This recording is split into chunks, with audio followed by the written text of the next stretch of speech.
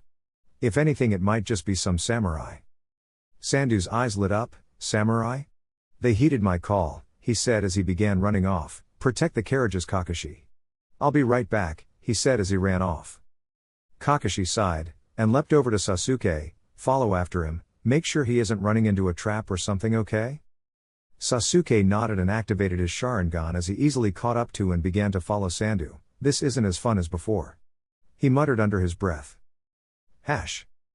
Naruto landed and began walking through the tunnel towards the caravan. "Not long now, princess, they're just outside of, huh?" Koyuki looked up at Naruto in confusion before noticing he was looking down. She followed his glance to see the old train tracks were suddenly appearing from under the snow. "Are those train tracks?" he asked. She nodded as he kicked them, his sensory abilities from Mizuki kicking in. "Chakra, there's chakra melting the snow," he thought as he glanced behind him. A loud rumbling began. "Naruto, I have a bad feeling about this," Koyuki muttered. Naruto nodded and formed a water clone. "Take Koyuki Heim back to the caravan now. I'll be there soon," he ordered.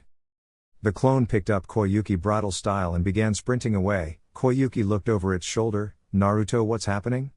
she yelled as she disappeared around the corner. Naruto thought hard as he began to hear the rumbling get louder. "It could just be a coincidence, so I can't do anything drastic like destroy the tracks or cave in this place. Looks like I'll just have to stop the train without causing major damage," he thought with a smirk as he took a low stance and pulled back his arms.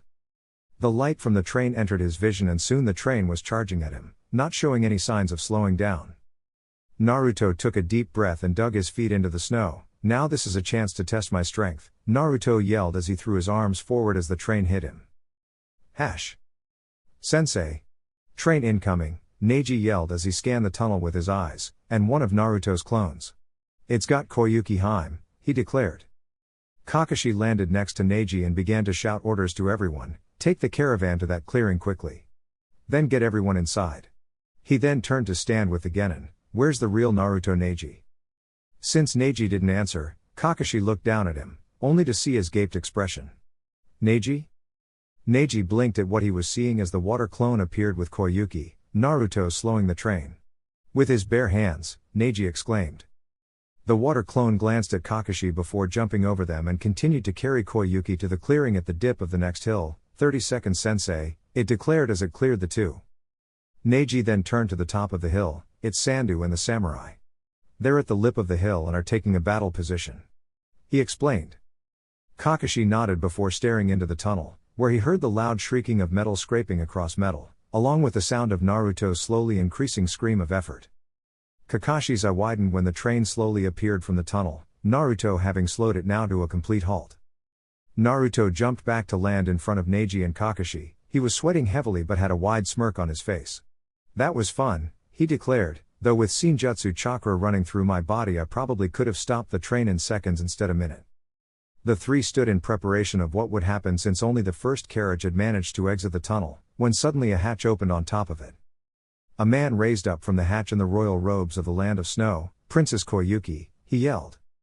Neji looked at the man with his Byakugan. "He has a powerful chakra system and more of that odd armor." Kakashi nodded. "Dotu," he muttered. Dotu grinned darkly. "Koyuki, if you turn yourself over to me now I won't kill all of these people," he shouted. Koyuki shivered in her hiding place. "He's gonna kill everyone," she thought in fear. She pushed her guard off of her and ran into the open. "Don't hurt them," she yelled out. The three ninjas turned in shock at Koyuki's stupidity. "Shit. Get ready, boys," Kakashi ordered. Naruto took a stance as the train began moving again while Neji just began stepping back. "The samurais are coming." "Dotu, your reign of terror ends here," Sandu screamed from the top of the hill. Everyone looked up the hill with wide eyes as hundreds of samurai began sprinting towards the slowly approaching train with their swords held high. Dotu smirked as the second carriage opened up. "Fire," he ordered. Hundreds of kunai were launched from the train, each armed with explosive notes. Boom!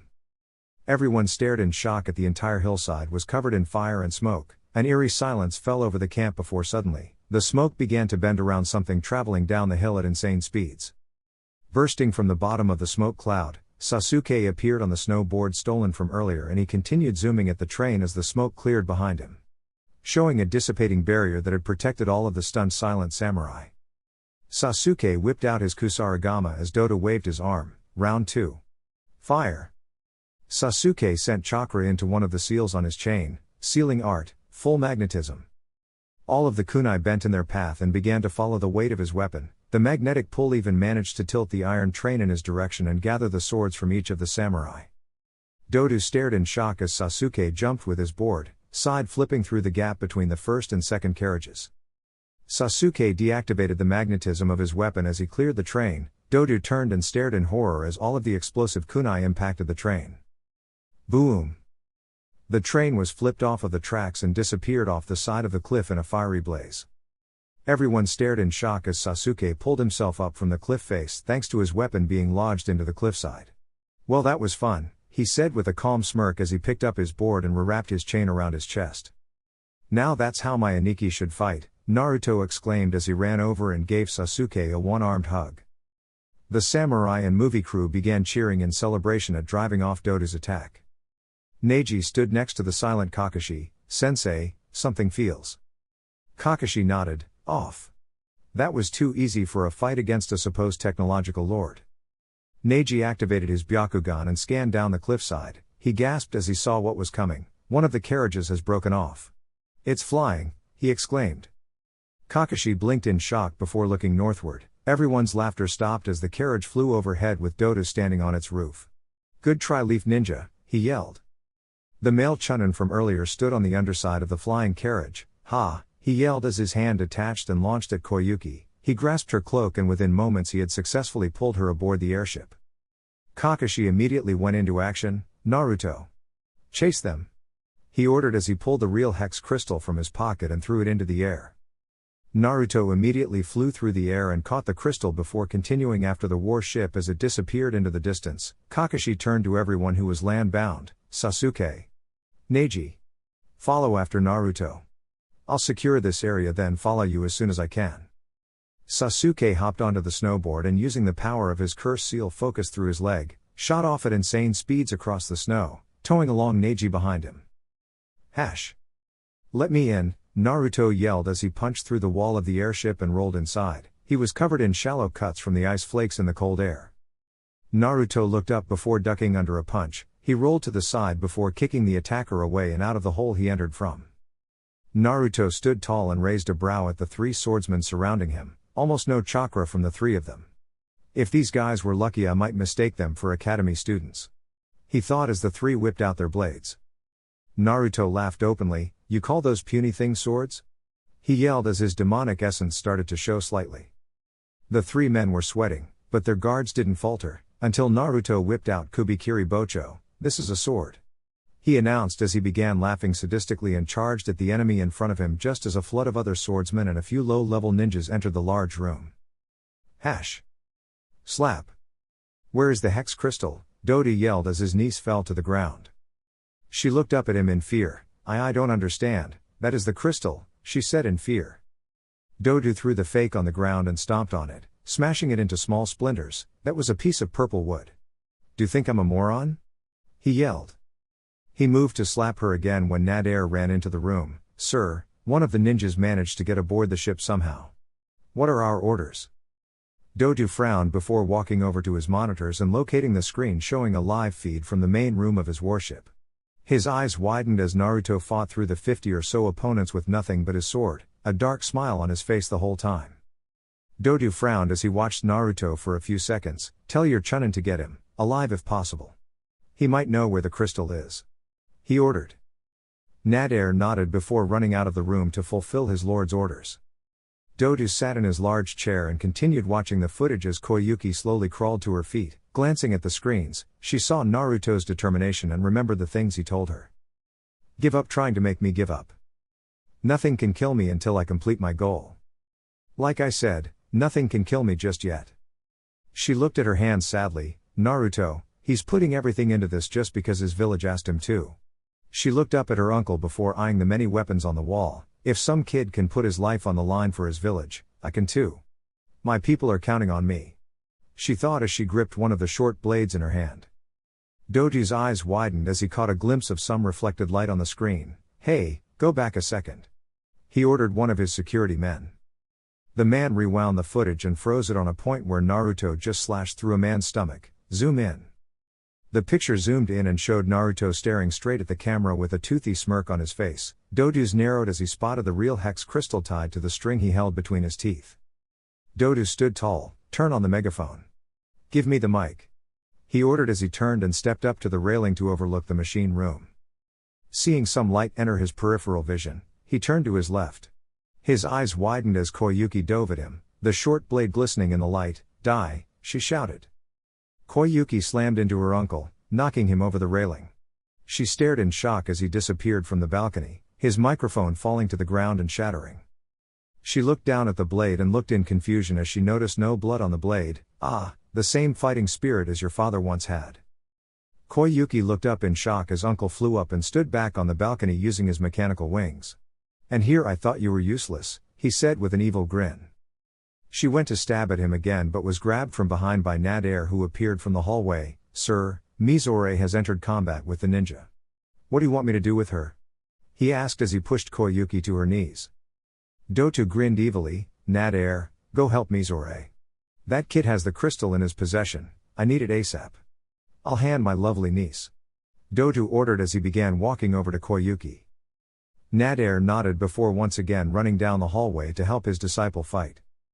Dotu roughly grabbed Koyuki and sat her in front of the screen so that she could watch Naruto die. Captain, make course for the Well of Treasures. We're ready. Koyuki watched the screen as Naruto was now defending against a volley of projectiles and jutsus. Naruto, you must win. Hash. Naruto smirked as he swung his blade through the air, knocking a volley of kunai to the side. How much longer till someone challenging shows up? He thought as he blew a great breakthrough, blowing everything and everyone to the opposite side of the room. Naruto held a hand sign. Water clone jutsu, he yelled as he swung his sword. 100 Naruto clones leapt from the water sealed inside the blade and dove headfirst into his opponents, exploding on contact and blasting his opponents out of the hole he punched through the wall upon his entrance. Too easy, he thought as he walked forward and stabbed his sword into the ground, letting it slowly reabsorb the remaining water. Naruto's animal instincts let him hear something flying through the air behind him. He turned on guard to see a blade stab from the outside of the ship and hold. Burst lightning. The wall exploded inwards and in fell Sasuke and Neji, each holding their weapons. How the hell did you guys get up here? Naruto asked.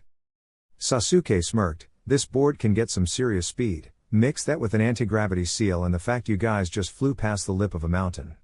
he explained as he rewrapped his chain around his chest, holding the board to his back in the process. Naruto was about to reply when Neji yelled, "Duck!" Naruto ducked as a metal fist passed over his head from behind. Sasuke quickly dove out the way as the fist lodged in the ground where he stood. The cable connected to the fist carried the wielder over and he landed in a crouch in the center of the three ninjas. Mizore stood, he turned slowly analyzing his three opponents before stopping on Sasuke. "You took my board," he said as the cable retracted fully and he clenched his fist. Sasuke blinked on his Sharingan. "You two handle the other goons, then go find Koyuki Haim." "This guy wants my new toy," Sasuke smirked as his Sharingan span, "and I'm not parting with it quietly." Neji clipped his deactivated blade handle onto his belt line. "Teiko, let's go." Naruto smirked as he and Neji ran down the corridor Mizore came from. "Still calling me Teiko I Neji?" Naruto asked rhetorically as the two left Sasuke's battlefield. Sasuke blinked and subtly activated his genjutsu, visual jutsu, vertigo. Mizore twitched before smirking. "Genjutsu? Ha, that won't work on me, kid. My armor prevents it," Mizore yelled as he began slowly stomping forward. Sasuke frowned as he discovered what Mizore said was true, but with his Sharingan, Sasuke was easily able to evade every strike Mizore threw. "Fat oaf." Sasuke thought as he ducked under a swing and kicked up at Mizore's chin. The kick impacted, but Mizore merely stepped with the blow. "Hey, you kick hard for a kid." Sasuke leapt back and frowned. "He's a brute, so no matter how much faster I am than him it doesn't matter. And that damn armor cuts off my chakra from affecting him with genjutsu. Ninjutsu it is." He thought as Mizore charged again. "Ha!" Mizore yelled as he threw a punch at Sasuke's chest. Sasuke leapt up and performed a front flip, pushing off of Mizore's arm for leverage. He span in the air and kicked behind him, knocking Mizore forward a step. Sasuke landed and formed hand signs as Mizore turned around. "Chidori." Mizore's armor glowed and the armor's chakra bubble appeared, blocking the Chidori and making another explosion, launching the two apart. Sasuke smirked as he landed in a crouch on the wall, using his chakra to stick. "Right, it stops my ninjutsu as well. Now this is a challenge." Sasuke thought as his Sharingan span faster as he analyzed everything he could about the armor. He focused on the chest plate. "I cracked it with my Chidori." Mizore stood to his feet. "That does it," he yelled as he began forming seals. Sasuke's Sharingan copied the seals as both of them pulled falling snow in from either of the holes in the walls. Ice style, violent burst. The two attacks collided, but Sasuke's eyes widened as his copy was overrun and he had to leap up onto a balcony to avoid being hit. The hell? His chakra was amplified. Sasuke thought. Sasuke glared at Mizore who began forming more seals that Sasuke copied. This time Sasuke poured more chakra than necessary into the jutsu. Ice style, rapid fire snowballs. This time, the two jutsus were equal in strength and distribution, causing Mizore to frown as the snow began falling in his view. He looked up to see that Sasuke was no longer on the balcony and began looking around to find him. "Give me my board back, you brat," Mizore yelled as he began forming more seals which the hidden Sasuke's Sharingan copied. Ice style, blizzard. Sasuke's eyes narrowed at the snow picked up and began swirling around Mizore. "Moron, my Sharingan can see it clearly." Sasuke thought as he tapped a sealing capsule on his belt, unsealing his sealing utensils. Mizore, seeing that Sasuke wasn't hiding in the snow, ended his jutsu. "Where are you, kid?" he yelled as he walked forward calmly as if nothing Sasuke could do could harm him. Sasuke smirked as he finished his seals. He threw them amongst the falling snow so that Mizore didn't notice. Sasuke then leapt down to stand opposite Mizore. "You can't hit me. And I can't hurt you. So how's this gonna end?" Sasuke asked. Mizore grinned as Sasuke finally became visible. "Simple, I kill you and take my board back." Sasuke raised a brow before lifting the board off of his back and throwing it on the ground between them. "You get the board, I get to leave. Deal?" Sasuke asked. Mizore smirked as he began running towards his board. "I get my board, and you die," he said as he took the final step and reached down to grab his board. The four seals around Mizore lit up and joined in a hot line as Sasuke held a one-handed tiger seal. Sealing art, acid value. A line of acid came from the seals and made a square around the confused Mizore. The acid burned through the floor and suddenly, the 4-meter squared piece of floor he stood on fell from the ship's structure. Mizore acted as quickly as he could and reached down to grab his board. only to stare in shock as it levitated in place and he fell past it, seeing the anti-gravity seals on its underside. "No!" Mizore yelled as he fell out of sight. Sasuke smirked and leapt over the hole, picking up the board on the way. "Plan successful," he murmured. Ah ha ha ha. Sasuke turned around and saw Mizure's extended hand gripping the edge of the hole and pulling him back up. Not a second later Mizore stood on the edge of the hole smirking. "You didn't think I'd be that easy, do you?" Sasuke frowned. "Plan B it is." Sasuke thought as he activated his curse mark to cover his entire body. Mizore laughed. "I will have my board. And your life," he yelled as he launched his fist forward at Sasuke. Sasuke waited until the last second to duck under the fist before slapping a ready seal onto Mizore's fist. Sealing art, static collection. All the static electricity in the vicinity formed, and since it was pure electricity, it zapped Mizore through his metallic cable and his armor, stunning him for a moment. Sasuke sprinted forward as he charged his curse seal chakra. "Darkness Chidori!" he screamed as he slammed his lightning fist forward. Mizore's chakra shield pulsed out to protect him, but with the crack already weakening it and Sasuke's overpowered jutsu, it shattered and Sasuke's fist slammed through Mizore's chest and out the back. Sasuke stood still for a moment before pulling his arm free and pushing Mizore back. The snow ninja's corpse fell out the hole Sasuke made and down into towards the ground below. Sasuke walked back and picked up the board and placed back on his back. "Good fight, Ninja-san," Sasuke said with a nod as he deactivated his curse mark in his Sharingan. He looked out the hole and noticed the snow was clearing. He stuck his head out and his eyes widened as he saw the ship was making way to land in a large field surrounded by large pillars. Hash. Shuriken Shadow Clone Jutsu. Lightning Senbon Jutsu. The electrified shuriken tore through the last 20 opponents of Naruto and Neji as they leapt out of the last hallway. Ice Style, Sapphire Dragon Jutsu. Neji leapt in front of Naruto and span, Kaiden. The dark blue dragon of ice shattered upon hitting the chakra shield. Neji came to a stop and jumped as Naruto launched another jutsu, aiming straight for Nadir. Water Style, Water Dragon Jutsu. Nadir smirked and leapt over the attack calmly, landing in front of the two in a crouch. He then stood and crossed his arms. "So, you're the one with the real crystal," he said as he looked at Naruto. Naruto smirked and lifted the crystal out of his pocket. "Oh, you mean this?" he asked as he put the necklace on. "If you want it, come get it," Naruto said as he whipped out his sword. Neji, who had his Byakugan activated, saw the ground enter his vision as the airship began lowering. "Teiko, we are almost at the location," he whispered. Naruto smirked and held his sword in the air. "Hidden mist jutsu," he declared, making a light mist fill the room. Nadir's smirk faltered. What's the point of him making us all blind?" Nadir thought as he quietly leapt to the side and began to try and listen for the two. Neji, who could see fine thanks to his Byakugan, and Naruto, who was using the silent killing to feel his way through the mist, met up on the opposite side of the room as far from Nadir as they could. Neji kept watch as he asked, "Plan Teiko?" Naruto smirked. "You distract with your loud-ass saber sword. Since he's a Jonin he'll be able to dodge. At least until I take him down a notch." Neji frowned. "Do you think that such a simple plan will work on a Jonin?" Naruto's smirk widened into a grin. "These ninjas rely on that armor too much. He'll be overconfident and expect that we are just as disadvantaged as him. So fight clumsily but be careful," Naruto explained as he made a wood clone from just his chakra.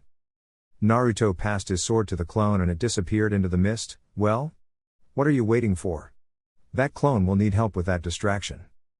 Neji nodded and sprinted straight at Nadir and activated his sword, making him visible in the mist as the large yellow glow. The Naruto clone yelled loudly as he swung, making it easy for Nadir to dodge the attack. "Ha! This mist is worthless if I can see and hear you," Nadir yelled as he kicked out at the Naruto clone, which Neji blocked with his blade. The electricity shot through Nadir's body, launching him back towards the wall. Nadir impacted the wall with a thud and a yell of pain. He looked up in time to dodge the clone's next swing. Nadir cursed as he came to a decision. "This'll be risky, but if it works I've won against these damn brats instantly," he thought as he turned and ran up the wall with his chakra. Nadir turned and formed hand seals that he hadn't formed in many years since first learning to manipulate ice and water style, condensation. The mist became water and fell to the ground, giving Nadir a clear view of Neji and Naruto. "Now what, brats? I'll kill you easily," he said as he stood tall, about to drop down at them. "That's what you think. Nadare's eyes widened as he spun around. Universe, Naruto yelled as his enormous chakra-powered strength slammed into Nadare's shield with enough pressure to launch him at Neji at nearly untraceable speeds. Neji merely stood with his sword raised as Nadare was sliced clean in half on the lightning blade.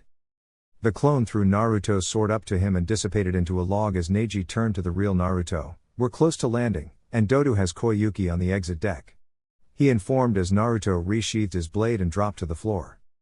Naruto stood with a smirk. "You go directly there. I'll go up and take out anyone until I'm up the top. After all, it's the necklace he wants," Naruto said as he flew up and Neji began running towards the final opponent. Sasuke hung from the bottom of the airship using chakra through his hands. "Why did I think this was a good idea?" he muttered to himself as the ship lowered closer to the ground. Sasuke saw Doto fly off the front of the ship with Koyuki in his grasp just as the ship began its final descent. "That's my cue." Sasuke stabbed the blade of his weapon into the ship and let it unravel as he held the other end. In moments he was being dragged through the air behind the ship as he used chakra to stick his feet to his new board. Any moment now, he thought as he tried to see through the snow that was battering his face. The ship began to slow, thus Sasuke began to fall. He used the momentum to swing at a ridiculous speed that he even had to activate his Sharingan just to see the ground level clearly. Just past the halfway point of his swing, Sasuke pulsed his chakra through the chain of his weapon, thus resealing his blade back into the chain and releasing him from the ship. He hit the ground at near Mach speeds and quickly took over the ship on his way to catch up to the princess and her captor. "I'm so keeping this," he shouted as he boarded across the snow and ice in a blur. Boom! Sasuke's eyes widened and he looked back as the airship exploded. The shockwave hit him and he was further propelled by the massive force as large chunks of steel slammed into the ground behind him. Air stomp. Naruto kicked the last swordsman through the glass in the roof and he flew up into the clear air. Looking back down, he smirked as he finally got a good view of Dodo and Koyuki fleeing towards the center of the large field. "You won't get away so easily," he proclaimed as he shot forwards at Mach speeds, only to look behind him as he felt a chakra pulse. Boom! Stupid idea, stupid idea. Neji chanted as he placed the last of 20 explosive tags on the inside of the flight deck. "Stop, Neji, just stop," he muttered before grabbing a thick sheet of steel and holding it to his back as he sat on the outdoor railing facing where Dodo just ran from him too. Neji looked down and saw Sasuke zoom out from under the airship. He then glanced up to see Naruto flying through the air. "It's the only way I'll keep up, shit," he said as he closed his eyes and pulsed his chakra. Boom! The explosion shot the piece of steel he was against forwards faster than he could have ever imagined. Even with his eyes closed, he could see thanks to his Byakugan as he caught up to Sasuke and Naruto and barely overtook them before he had to leap into the air himself as the plate of steel dug into the ground. He opened his eyes as he jumped and flailed in midair as he entered the large field and began falling to the ground again. His Byakugan saw Sasuke speeding up behind him and Naruto almost above him. He raised his arm and grasped Naruto's arm in a monkey grip as the three came to a sudden but safe stop 30 or so meters from Dodo and his prisoner, just as the fire in the airship hit its engine and was blown completely into non-existence. Neji was breathing heavily as he deactivated his Byakugan. Naruto chuckled, "Damn Neji, what a way to show us up," he said. Sasuke kicked up his board and sealed it into one of his capsules. "Thanks for the speed boost. Now how are we gonna take this guy down without harming Koyuki?" Naruto grinned and took a step forward as Dodo held a kunai to the prince's throat. "Don't come any closer or she dies," he yelled. The three froze and Naruto smirked before lifting the necklace out of his pocket. "But Dodo-chan, isn't this what you really want?" he asked as he waved the hex crystal in the air. Dodo smirked, "Yes, and you will hand it over or I will kill her." Naruto frowned before Sasuke stepped forward and wrenched the necklace from his grasp. "You want it? Go get it," Sasuke yelled as he threw the necklace over Dodo and to the opposite side of the well. Dodo threw Koyuki to the ground and immediately set after the necklace, letting the three squad members surround Koyuki and the well in a protective circle.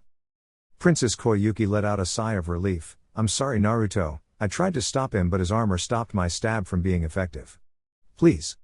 You have to defeat him or we'll never be free," she begged.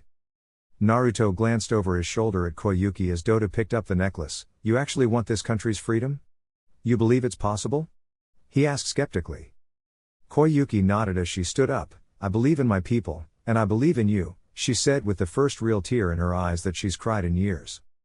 Naruto smirked. as did his teammates. Well, I guess we'll have to beat him then. Can't let the beliefs of a princess be shattered now, can we? He asked as Neji and Sasuke stood by his side. Sasuke and Neji nodded, that we can't Toto. Neji took a defensive stance as Dodo turned to them again. Plan Teiko? Naruto looked to his brother, you're the analyzer. Plan? Sasuke's Sharingan spun as he analyzed Dodo's armor. His armor is more advanced than the others, but we should be able to break it the way I broke that other ninjas. Considering he's the mastermind behind the advanced technology in this country, I think you should absorb him. Sasuke explained. Naruto nodded as Neji raised a brow in confusion at the absorb comment. Alright, Neji, protect Koyuki and prevent Dodo from getting that crystal near the well. Aniki, it's time to show our combination moves, he said with a smirk. Sasuke mirrored the smirk as Dodo yelled out in victory, move aside before I kill you brats. Now that I have the crystal, nothing can stop me. Sasuke began forming seals as Naruto drew Dodo's attention. Fuck you, Dodo. The only way you've achieved anything in your life is through your brother. You're a piece of dog shit. Naruto screamed with a cocky smirk in an attempt to anger his opponent. Dodo bristled with rage and placed the crystal in his pocket before pulling his fist back, ice style, twin black dragon jutsu. Two pitch black ice dragons spewed from his fists as Sasuke finished his seals and Naruto raised his palms. Fire style, dragon flame jutsu. Decapitating airwaves. Combination, dragon flame blades. The flaming blades of superhot fire collided with the ice dragons and caused a large explosion that destroyed both overpowered attacks. Dodo appeared from the smoke, using his wings to fly directly at them at high speeds. He punched forward again, releasing another dragon. Black Dragon Jutsu. Naruto began spinning as he flew headlong at the dragon while Sasuke spat a fireball. Fireball Jutsu. Wind style, Suiga. Combination, Flaming Claws Whirlwind. The fire enveloped Naruto and made a flaming whirlwind around him, allowing him to cut through the dragon and slam into Dodo's chakra shield, making a tiny crack in the process.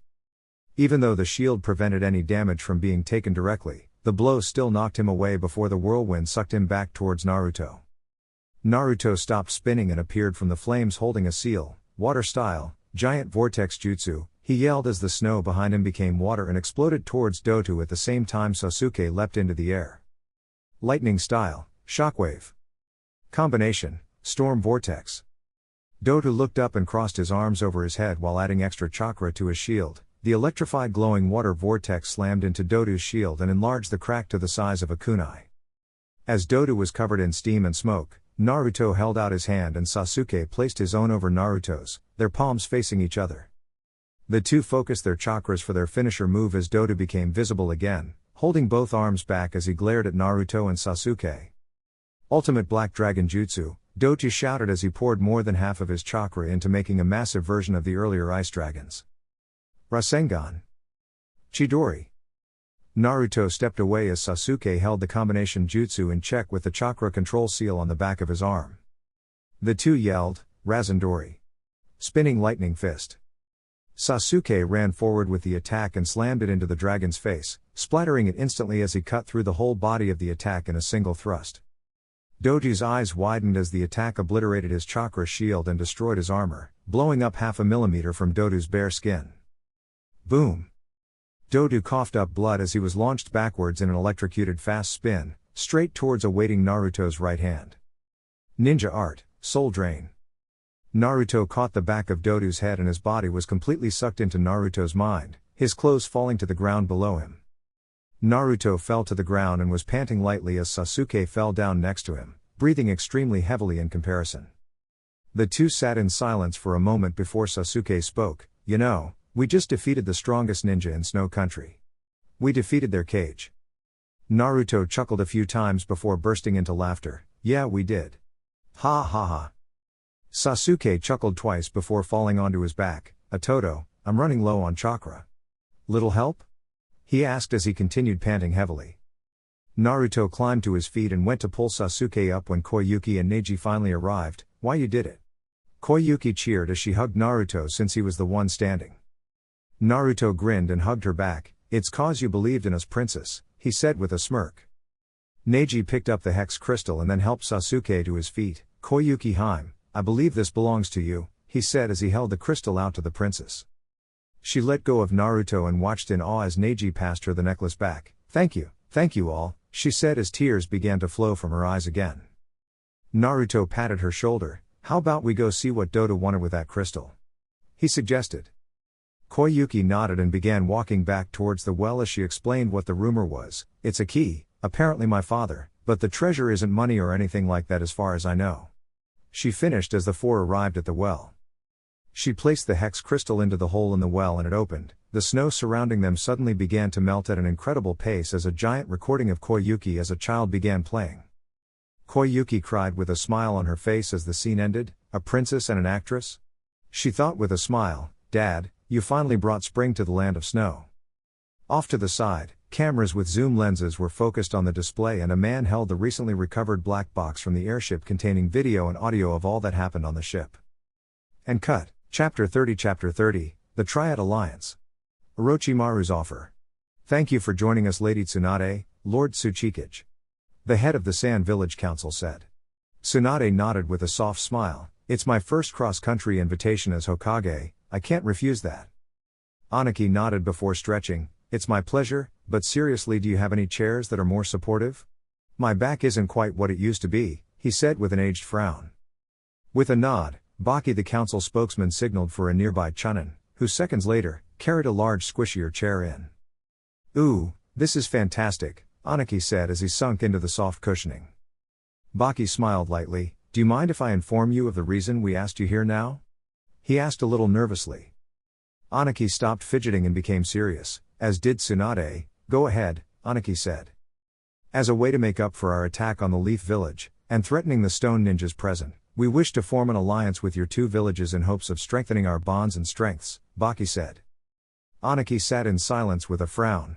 I could completely screw them over right now. And considering what they did, it would only be fair, although accepting means I would be able to purchase some of these nice cushions. He thought as he weighed the most important pros and cons. I agree with the Sand Council. Aniki stared at Tsunade in shock. Princess, you could be asking for much more than this for compensation. Why are you settling for an alliance from people you could wipe out? He asked, not seeing the point of allying with a weak village like the Sand. She looked at Aniki. The reason they attacked was because of Orochimaru.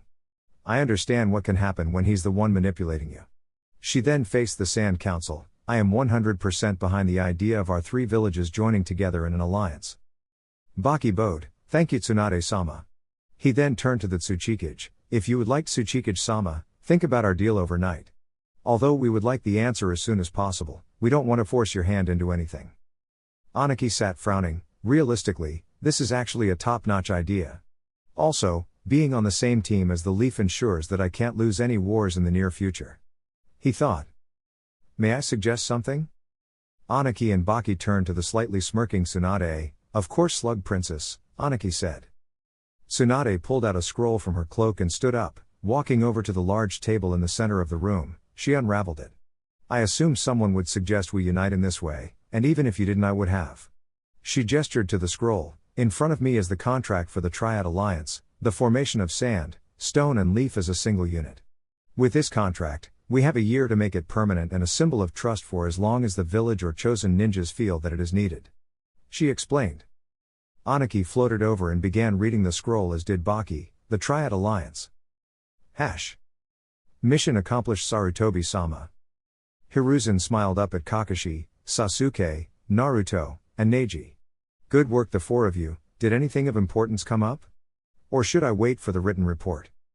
Kakashi smiled. Oh, not much, though I think these three have some things to talk to you about, he said with a gesture to the two Chunin and single Genin. I'll go start on the mission report. Poof. Hiruzen raised a brow at Kakashi's behavior. Well then, what is it you need to talk to me about? The three looked at each other before Naruto and Sasuke pointedly looked at Neji, who sighed and took a step forward. It was not the B-rank mission you thought it was Sandaime-sama. The actress, Miss Yuki, turned out to be the missing Princess Koyuki Kazahana of the Land of Snow. In short, we ended the reign of the evil Lord of the Land of Snow, reinstated Koyuki Haim, created two top-class movies, saved a nation and finally, changed nature itself. He explained calmly before bowing and stepping back in line with Sasuke and Naruto. Hiruzen blinked at the three. Nature itself? He muttered as he tried to process what Neji was telling him. Naruto nodded, the land of snow is no more. There is now only the land of spring. Hiruzen blinked again before sighing. I think I'll wait for the mission report, he said. Sasuke smirked as he took a step forward and threw down one of his ceiling capsules. In a poof of smoke, a small television set and VCR appeared on a stand. If you would like to watch the copied footage we obtained, it is mostly explanation enough. May I keep this snowboard, Hiruzen-sama? Sasuke asked. Hiruzen nodded dumbly as he stared at the television. Anything else? He asked, not quite sure what to say. Naruto raised his arm. Naruto and I defeated the cage of the land of snow, and I absorbed him. Hiruzen just stared. You may leave, he said. The three bowed and walked out. The moment the door closed, Hiruzen rolled over to the television set and plugged it into a socket on the wall. Homura. Koharu. Come watch this with me. 2 days later. Are you sure, Sasuke-kun? These are the houses of your family. Kin asked as she looked up at Sasuke, who was standing on the wall of the Uchiha district. He looked up from the large piece of paper he was holding. Thank you for worrying, Kin-chan, but I know what I'm doing. I can't have over 300 empty houses while knowing there are homeless people in this village, he said as he spun on his levitating board and hopped off the wall down to the ground. Sakura smiled. I'm just glad you guys are back. It is your district, Sasuke, so you can do whatever you like, she said with an agreeing grin. Sasuke rolled up the paper in his hands. I think my designs are done. I will be right back. I need to go find a suitable builder and whatever else I need, he said before kissing each wife-to-be on the cheek and pushing chakra into his propulsion seal. He then began to skate through the village and thought, who exactly do I need to talk to anyway? Contractors? Carpenters? He shrugged as he sped up on his new seal-based hoverboard to look around town. Sasuke arrived in the business district and looked around. I have no idea what to look for. He realized. He noticed a basic tourist center and nodded, better place to start than anything. Welcome back, Tsunade-sama. The two eternal gate guards said with a bow. She smiled, thank you, Izumo, Kotetsu. Can I see the entrance logs? Kotetsu passed the most recent one to her. If you're looking for your grandson, he entered the gates with his team about 2 hours after you left for the sand. Tsunade smiled, thanks again. Work hard, she said as she began leaping through the village, her Hokage cloak billowing behind her. Naruto stood in front of his desk, almost finished. He thought as he looked over the blueprints he drew out. He placed the sheet in front of him on a pile with 3 others, kunai cannons, chakra armor, trains and the mechanical body part techniques. He said out loud as he looked over his completed blueprints, this will keep the village busy for a long time. And this will need multiple companies working on it so no one loses out, he said with a smirk. Naruto flew out of his window and smiled as he saw a large group of men walking behind Sasuke towards the Uchiha district. Looks like the new Uchiha clan district is gonna be started soon. He thought before glancing in the general direction of the gate. He blinked as he saw Tsunade's cloak billowing as she hopped towards him. Ba-chan, he mumbled with a smile before flying down to meet her. She stopped as Naruto closed in. He landed in front of her with a smile. Hi Ba-chan, how was the big meeting? He asked with an oddly mature smile on his face. Tsunade grinned, exactly like I wanted it to be. You guys still willing to put up the ninjas that will come here for the exchange? She asked. Naruto nodded, sure thing. I think we'll be moving everyone around into a few different houses since the girls got permission to move in with us. He frowned a little, though it won't be the same with Kakashi Oji and Anko moving in together, he said. Tsunade patted his shoulder, it's not like he's moving far, it'll just be one of the new flats Sasuke is constructing, right? She asked. Naruto nodded, yeah I know, I've just gotten used to it, that's all, he said before remembering his blueprints. Oh Ba-chan, he said as he held out the large sheets of paper for her, I finished the blueprints from Dodo's memories. I don't think we have the materials for the armor, but with the new alliance with Stone, it won't be hard to get much of it if we agree to share the armor with them, right? Tsunade nodded, though I'm not too sure I want to share our newest asset with them straight away. She muttered out loud. Naruto showed one of the sheets he was holding with a smirk, that's why I made these blueprints as well. This armor will be weaker than our own, and then when you can finally trust them, we sell them the same as ours as an upgrade. What do you think? Tsunade blinked before smiling. Naruto, you're a genius, she said as she took the blueprints from him. I'll get this taken care of at the Hokage Tower. Tsunade waved as she leapt away. Naruto then turned to the Hyuga compound. Hinata-chan should be out training at the moment, I guess I'll go check on Ten-chan then, he said with a smile before flying towards her home. He hovered in line with her windowsill and reached out to knock. He suddenly stopped as he saw movement inside her room. Naruto raised his arm to shade the sunlight from glaring into his eyes, only for them to widen at what he could see. Ten-ten stood in a towel, clearly having just gotten out of the shower. He stared absolutely mesmerized by her as he watched her brush out her long hair wrapped in only a towel. He stared for a few moments before common sense came back to him and he quickly flew up to the roof and sat on the ledge. Naruto blinked as he thought about what he saw. Holy log, I knew she was pretty, no way, she's beautiful. He muttered. We waited a few minutes to calm down before sticking his head down the chimney pipe as per his usual greeting, Ten-chan. Not a minute later, Ten-ten opened the rooftop door and smiled. Hey Naruto-kun. How are you? She asked as she ran up and gave him a hug. Naruto smiled softly. Fantastic, now that you're here, I was wondering if you wanted to come with me to pick up some picnic supplies? I was thinking that we could meet up with Hinata-chan for lunch since her team training is almost over. Ten-ten grinned widely. That sounds great. You'll finally have to tell me all about the mission to Snow Country, she exclaimed as she stepped away and began running towards the edge of the building and leapt towards the shopping district.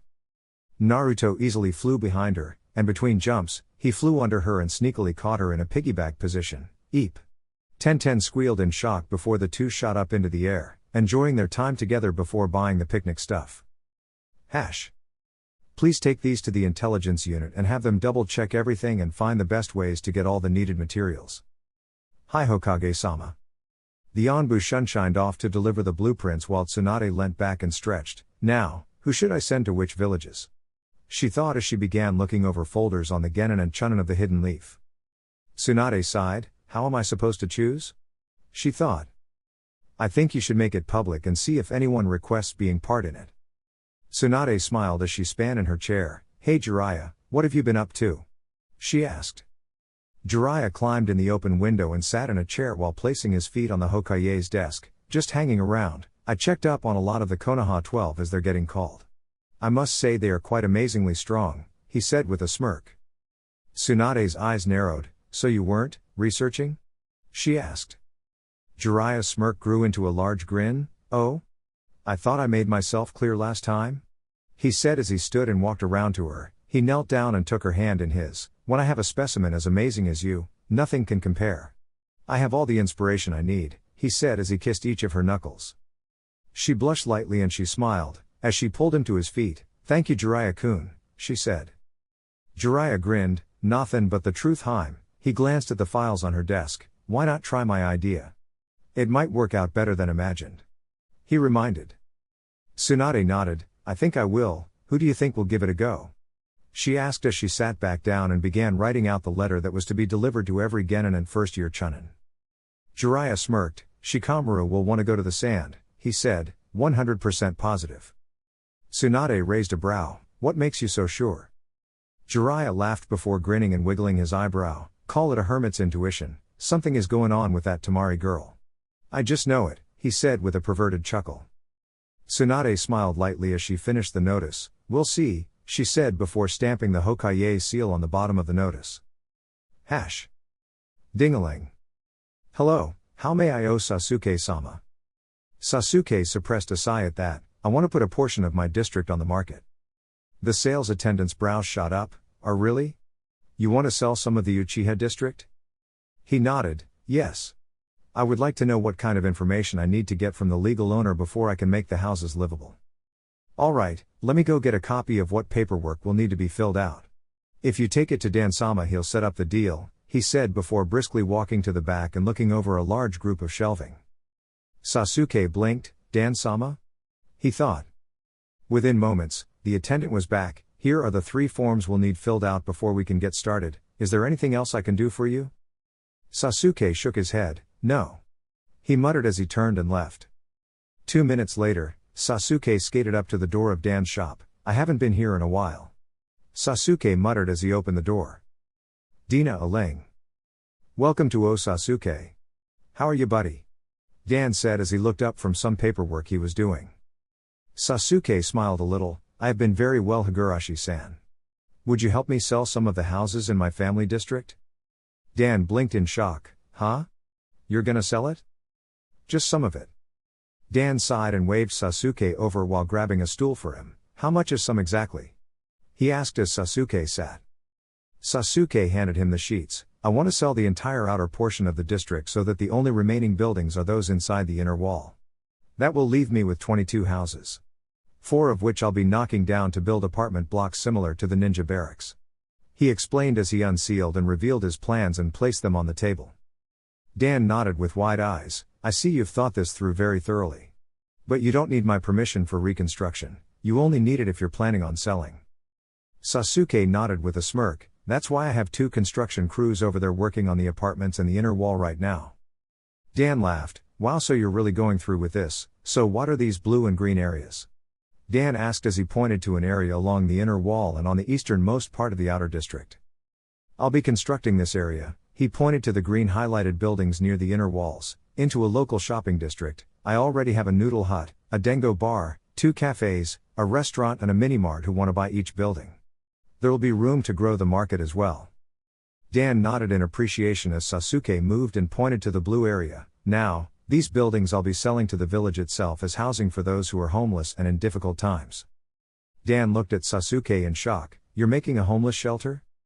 Sasuke nodded. It's not fair that there are some people who have lost their family like I have, but at least I had a home and money to fall back on. These people have nothing, he said with a sad look in his eye. Dan nodded. I understand, he said as he gathered the papers. I'll fill in these and they'll be done by this afternoon. Sasuke stood. Thank you Higurashi-san. But I have one more question. Dan grinned. Sure kid, what's up? Sasuke glanced around the shop. I was wondering if you wanted to move into the district as well? There's a great spot to set up your shop in my new market and this way you won't have to pay home expenses as well. Sasuke asked, trying to act casual even though he was a little embarrassed. Dan's grin grew. That would be great.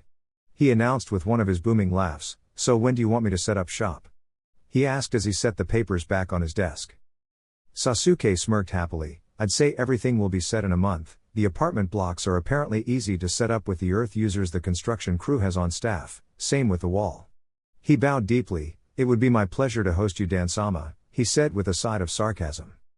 Dan waved him off with a frown. Don't you start that too. Now that I'm a sit-in for your clan everyone is treating me like I'm some kind of royalty, he said with a sigh. Sasuke smirked. Do you mind doing me another favor? As a customer this time. Dan grinned and his eyes became dollar. Something I can help with?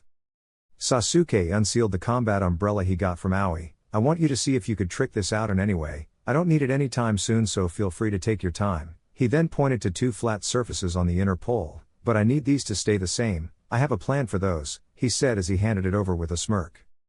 Dan appraised. A Rain Village standard. These things are pretty useful. I'll see what I can do, he said with an appreciative grin. Sasuke bowed before turning to leave. As he got to the door, Dan called out again. Oh Sasuke. One more thing, Sasuke turned. Do you want to send Sakura over to pick your things up in a couple of days? I think I may have another possible upgrade for radical good speed, but I need her chakra to activate it. He asked. Sasuke nodded. Sounds fine to me, thanks again Higurashi-san, he said as he walked out. Whoa, I didn't know that Hina-chan can do that, Naruto said as he and Tenten watched Team 8 from a tree. Shino and Hinata were mirroring each other's movements. As Shino moved a swarm of bugs followed each step as a fierce strike. Hinata stood on water, and with each step her chakra moved the water she stood on into a fast yet flowing movement. Tenten nodded. It looks almost like she's dragging chakra strings through the water, but the water is following afterwards as well. Kurenai who stood off to the side, second stages, she yelled. The two hesitated for a moment before Shino's steps became more solid. Pieces of stone began to follow his movements as well as the bugs. Hinata's movements were now twice the speed of Shino's and the water wasn't just moving after her, now it was moving with her and much more fluent. Naruto stared in shock while Tenten blinked. Whoa, Hinata-chan's control over her water chakra is astounding. She thought. Maybe I could show Hina-chan some of those water jutsus from the scroll Shikamaru got me. Naruto thought as he remembered the Uzumaki elemental scrolls Shikamaru found on the mission to the lost ninja market. Kurenai yelled out, final stages. The two hesitated for a moment before lightning suddenly accompanied Hinata's water movements, shooting off of each joint with every strike.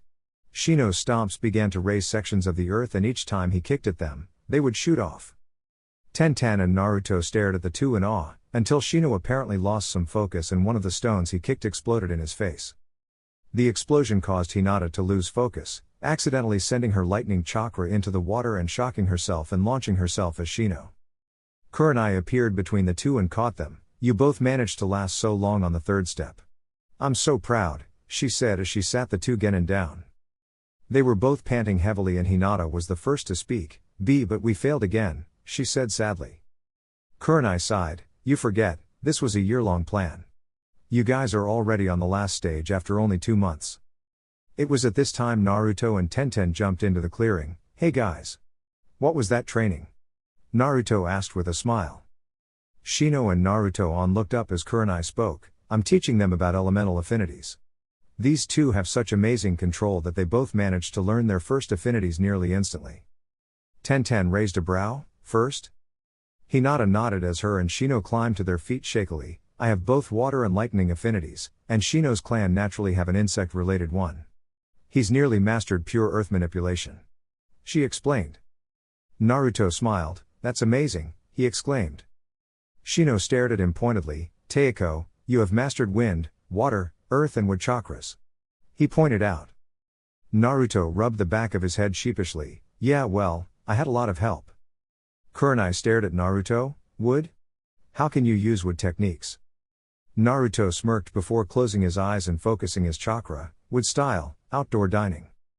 Seats suddenly grew from the ground and lifted them into a setup as Naruto held out the picnic basket in front of him, setting it down on the wooden table that grew as well. "Like I said before, I had a lot of help," Naruto said with a smirk as he laid the picnic mat over the table. "How about an early lunch, guys?" Kurenai looked at the setup in awe. "This is amazing, I have to ask Tsunade-sama about this," she thought. Tenten and Hinata helped Naruto set up the materials while Shino asked, "Naruto Teiko, I was curious about a certain skill of yours." Naruto nodded. "Go ahead and ask, I'll do my best to answer." Shino adjusted his glasses and thanked Hinata when she passed him a plate before continuing. "I heard that you were able to help Sakura master her earth chakra in a matter of hours. I think it logical to ask if you could try helping me master it as well, since Kurenai-sensei is fire-natured and more genjutsu-focused." Naruto smiled. "Sure thing, actually this might fit well with something us from Squad 7 has been planning," he said as he clapped his hands together, followed by everyone else. Itadakimasu. The next day. So you guys are interested in the exchange program?" Tsunade asked with a raised brow to the 5 men and 1 woman in front of her.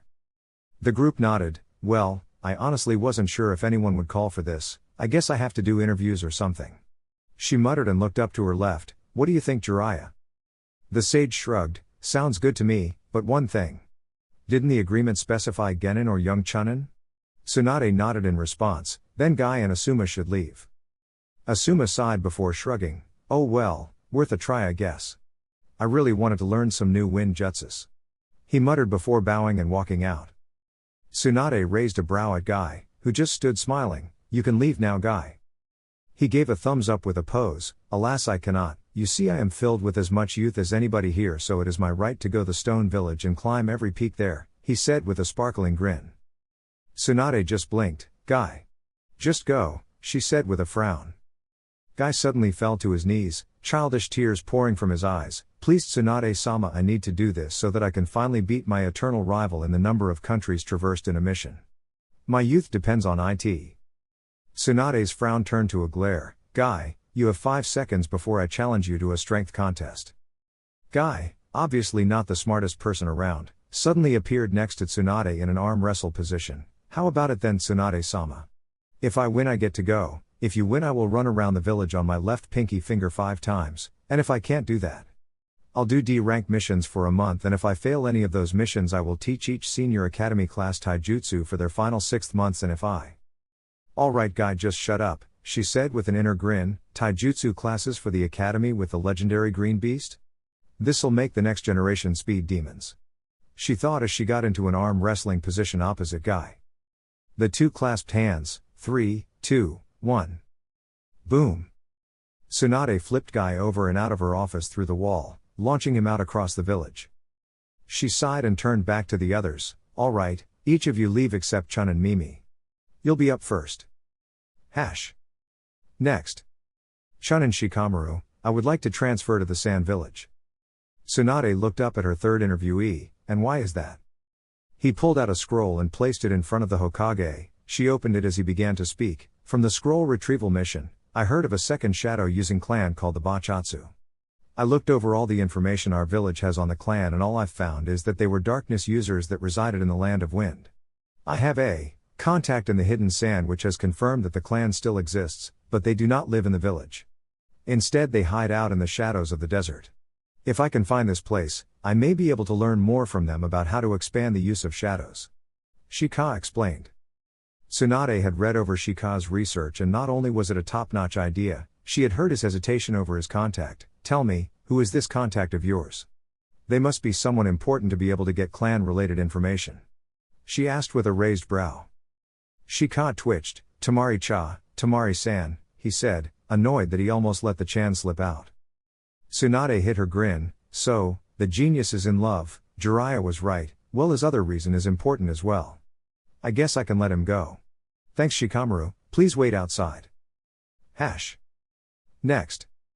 Genin Shino Aburame, it would be logical for me to be the person who is transferred to the Stone Village. Tsunade nodded at her final interviewee's assessment. Reason? The Aburame clan have a brother clan of bug users that focus not on chakra, but on the physical body itself. In the past, the two clans have been rivals of the highest degree. With the help of the Triad Alliance, this is the most logical time to reach out and try to make a connection between the two hives and hopefully fuse them into becoming a hive that can achieve much more than previously thought of. Shino explained. Tsunade nodded. Don't you think I should make a mission specifically for that? And send a higher-up of the clan? Shino shook his head. That would be illogical as it would infer that the Aburame clan would only join because the Hokage ordered them to. We want to build our own bond with them. You are one of the only two people who want to go to the Stone Village. And you're the only one that actually has a reason that makes sense, Tsunade said with a nod thinking of Guy's interview. Shino bowed. Thank you Tsunade-sama. Would you like me to retrieve the other applicants? He inquired. Tsunade nodded. Yes thanks Shino, I will inform everyone of the results when you are all here. Shino nodded before getting the other applicants, and Tsunade shared the news of the two ninjas who would be leaving for another country for the next couple of years. The next day, late afternoon. State your name and business, Kotetsu said while looking at the brown-hooded person in front of him. The person pulled their hood back, revealing the smiling face of a familiar swordsman. I am Paikon, I was chosen by the Hidden Stone to be the representative for the Alliance in the Leaf Village, he said with a bow. Izumo grinned. Welcome to the village kid, want me to take you to the Hokage's office? He offered. Paikon went to agree before hesitating. Actually Tsuchikage-sama asked me to wait for the Sand representative as well before heading up. Kotetsu shrugged and got up off of his chair, grabbing another one and unfolding it he replied, come on then, have a seat and tell us a bit about yourself. Paikon nodded with a smile, thanks for letting me come here Tsuchikage-sama. A few hours later. Ha ha ha ha for real? Kotetsu asked with a laugh as Izumo returned with drinks for the three of them. What's so funny? He asked as he placed the drinks on the table. Paikon smirked, I was just telling Kotetsu about the time my doofus of a teammate perved on our other teammate, I busted him and then well let's just say after she tied him up in his underwear, he discovered she had good aim and a lot of rotting eggs, he said with a chuckle. Kotetsu finally calmed down enough to notice someone standing in front of their table. Oh, sorry. How can we help you?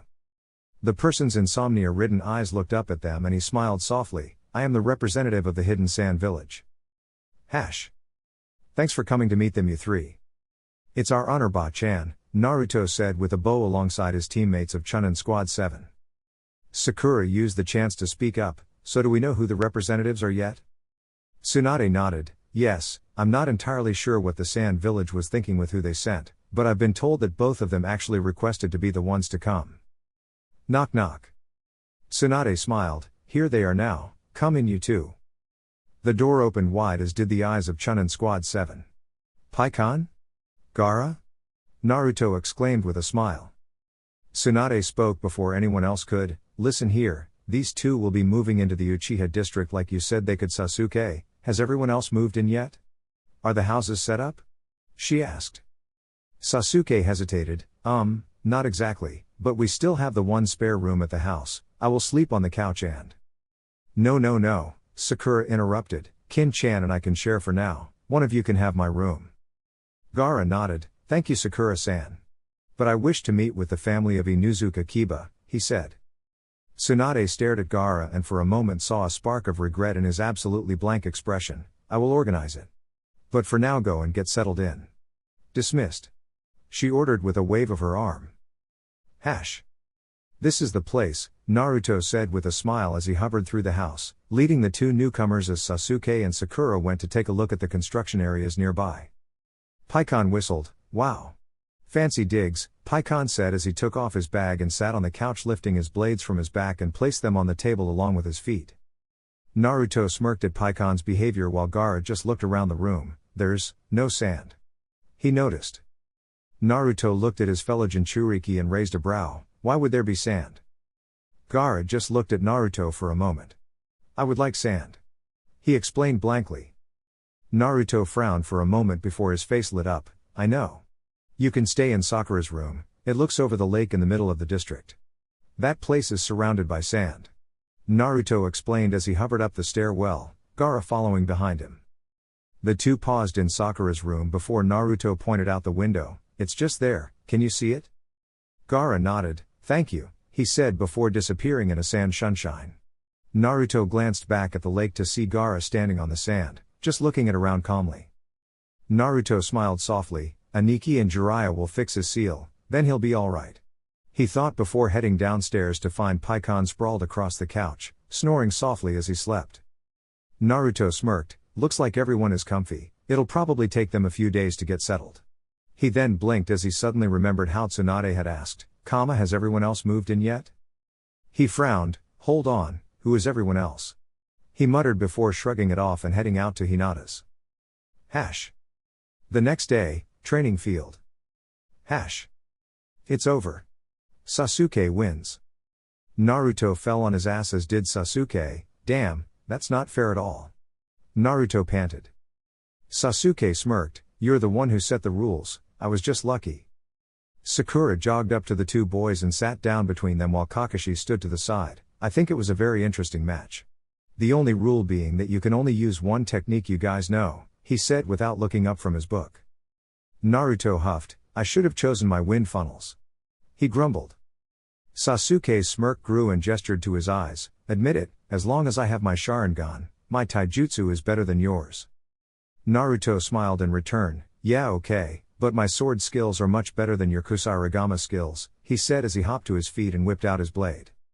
Sakon smirked and unraveled his kusa, remember Sakon, I made the seals for you, so I know how it works, he said as he began spinning his chain above his head. Sakura sighed as she understood where this was going, so she lay down just in time to avoid having her head cleaved off. Naruto leapt forward and swung his sword over Sakura as Sasuke leapt up and threw his blade down with a shout of Arthur's sword. The chain soared through the hole in Naruto's blade and stabbed into the ground next to Sakura's chest, stopping Naruto's weapon instantly. Naruto looked shocked before channeling his chakra to hopefully send out a burst of water in Sasuke's face, but Sasuke slammed a seal onto the blade, sealing art, seal shut down. To Naruto's shock, not a single drop of water flew from his blade and he looked up at his brother in awe only to see the weight of his weapon fly past his face and bury itself into the ground. Naruto looked back at Sasuke and frowned, okay, so you are good with your weapon, Naruto mumbled before tilting his sword slightly, causing Sasuke to fall onto Sakura. She laughed as Sasuke kissed her neck in apology before he looked at Naruto, his Sharingan spinning. Look at Toto, we both know where this is going and I swear to win this time. Ninjutsu? Sasuke said as he leapt back and deactivated his Sharingan so that he couldn't steal his teammates' moves. Sakura stopped her giggling and disappeared in a burst of speed, appearing next to the smoke cloud that was Kakashi reappearing up against the outer line of the trees. Sensei, you don't think they'll destroy the whole field again, do you? She asked. Kakashi chuckled and put his book away, we both know they will. But Naruto will fix it at the end, he said as he got settled but ready to jump in if the two get carried away. Naruto ripped Sasuke's paper seal from his blade then began forming seals as did Sasuke. Wood style, forest destruction. Fire style, dragon flame bomb. The two attacks collided and the wood stopped the fire's advance, but it was set alight at the same time. Just as the two brothers finished their next set and leapt into the air opposite each other. Lightning style, thunderbolts. Wind style, decapitating air waves. The blades of wind and bolts of lightning clashed in midair, causing massive discharges to spark around the training field. As Sasuke fell to the ground, while Naruto hovered in midair and whipped out his blade swinging, water style, water dragon jutsu. Sasuke formed hand signs in response, Uchiha fire style, flame grenade. His small ball of fire shot into the mouth of the water dragon before exploding violently, destroying the dragon and causing a huge cloud of smoke. Sasuke waited for the smoke to clear when his ninja sense tingled. He leapt to the side as Naruto burst from the ground with a swipe of his hidden bone blade. Sasuke spun and held up a seal, forming a small barrier that disintegrated the bone bullets that flew at his chest. He then raised his other hand up to his lips as he took a deep breath while Naruto's mouth bulged. Fire style, flamethrower. Earth style, mud wall. The fire superheated the wall and it crumbled as Naruto suddenly broke through the wall in a spin. Tsuuga. Sasuke managed a substitution and disappeared as Naruto felt chakra enter his system. Naruto closed his eyes since he couldn't deactivate the genjutsu and relied on Akamaru's hearing and Zabuza's silent killing. He began dodging invisible strikes before kicking out himself with his adamantine power, obliterating the fire clone and setting his pants leg on fire. The fire distracted him long enough for Sasuke to launch at Naruto with a drop kick, only for Naruto's arm to splash into water and suddenly fall. Sasuke felt a chakra build up behind him and spun while unsealing his combat umbrella. Water style, hydro pump, Naruto yelled. Sasuke smirked as he sent chakra into a seal on his weapon, changing his chakra to form the set jutsu he implanted for the first of his 4 new seals, wind style, wind scythe jutsu. Naruto's eyes widened as his burst of water was slashed in half by the large singular wind blade, so that's what he was doing. Since he can't use wind jutsu too well, he made something that does it for him. Naruto thought as he flew up into the air, barely dodging the wind blade. Ninja art, oil-covered needle rain. Naruto looked up to see Sasuke's umbrella spinning above him. Naruto flew at the ground as the needles began falling at him. Earth style, headhunter, he said with a smirk as he disappeared into the ground, the needles impacting it behind him. Sasuke caught his umbrella and rested it across his back, as he took a small breath. Fire style, ember, he said as he spat a small flame onto the group of needles. The tiny flame spread over the oil-covered needles, overheating the ground and forcing Naruto to surface or risk being boiled. But Sasuke's brows flew up as Naruto was holding a hand sign. Water style, bursting geyser. Sasuke felt the large amount of chakra coming up from underneath him. Realizing he couldn't dodge, Sasuke unsealed something in a puff of smoke as the water geyser appeared. Naruto watched with a smirk as the geyser flew upwards, only for his eyes to widen as he saw Sasuke surfing along its length on his board. Sasuke shot off into midair on his board, lightning chakra formed in his hand as he dropped at Naruto at high speeds. Naruto flew up to meet Sasuke as he began to spin chakra between his two hands. Chidori. Rasengan. The two jutsu clashed, and after holding for a few moments they exploded, destroying the wood clone that was Naruto and launching Sasuke back into the water geyser. Sasuke was thrown into the air soaked and he opened his umbrella, sending chakra into a seal he attached, letting him hover down safely. He landed, panting heavily at his chakra loss as Naruto stepped out of a tree calmly with a smirk. "You done with my clone Aniki?" Naruto asked. Sasuke stopped struggling to stay up and fell down. "Damn it. You win again," he said with a frown, disappointed with his lack of chakra. Sakura appeared next to Sasuke and helped him over to Naruto, who just swung his sword and released a small wave of water to put out the last of the fire. He then stabbed his blade into the ground to absorb more water and move some of his chakra over the field, regrowing the grass and healing all the trees and plants in the area. Kakashi appeared in a poof of smoke between the three, and that ends this little tournament. Sakura is the best at taijutsu and weapons, Sasuke's best at genjutsu and sealing, and finally Naruto, who is best at ninjutsu by ridiculous levels, medical jutsu, chakra levels and physical strength. Kakashi clapped. "Good work everyone. Now to training," Kakashi said. Sasuke fell on his back with a sigh. "You guys go ahead, can I have a break for a while, sensei?" he asked with a glance to the back end of the training field. Kakashi nodded, showing he could sense the other presences as well. "Sure Sasuke, We'll be starting the drills on elemental chakra, so you relax and take time to replenish your own, alright?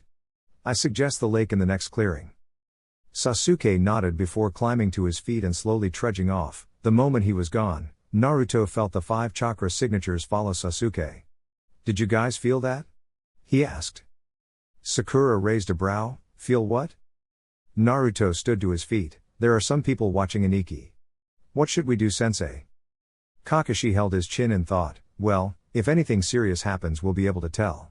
I mean, he's only about 200 meters away, so one loud jutsu or his alarm seal and we'll know, he mumbled before pointing to Naruto. One wood clone, can they maintain their wooden form?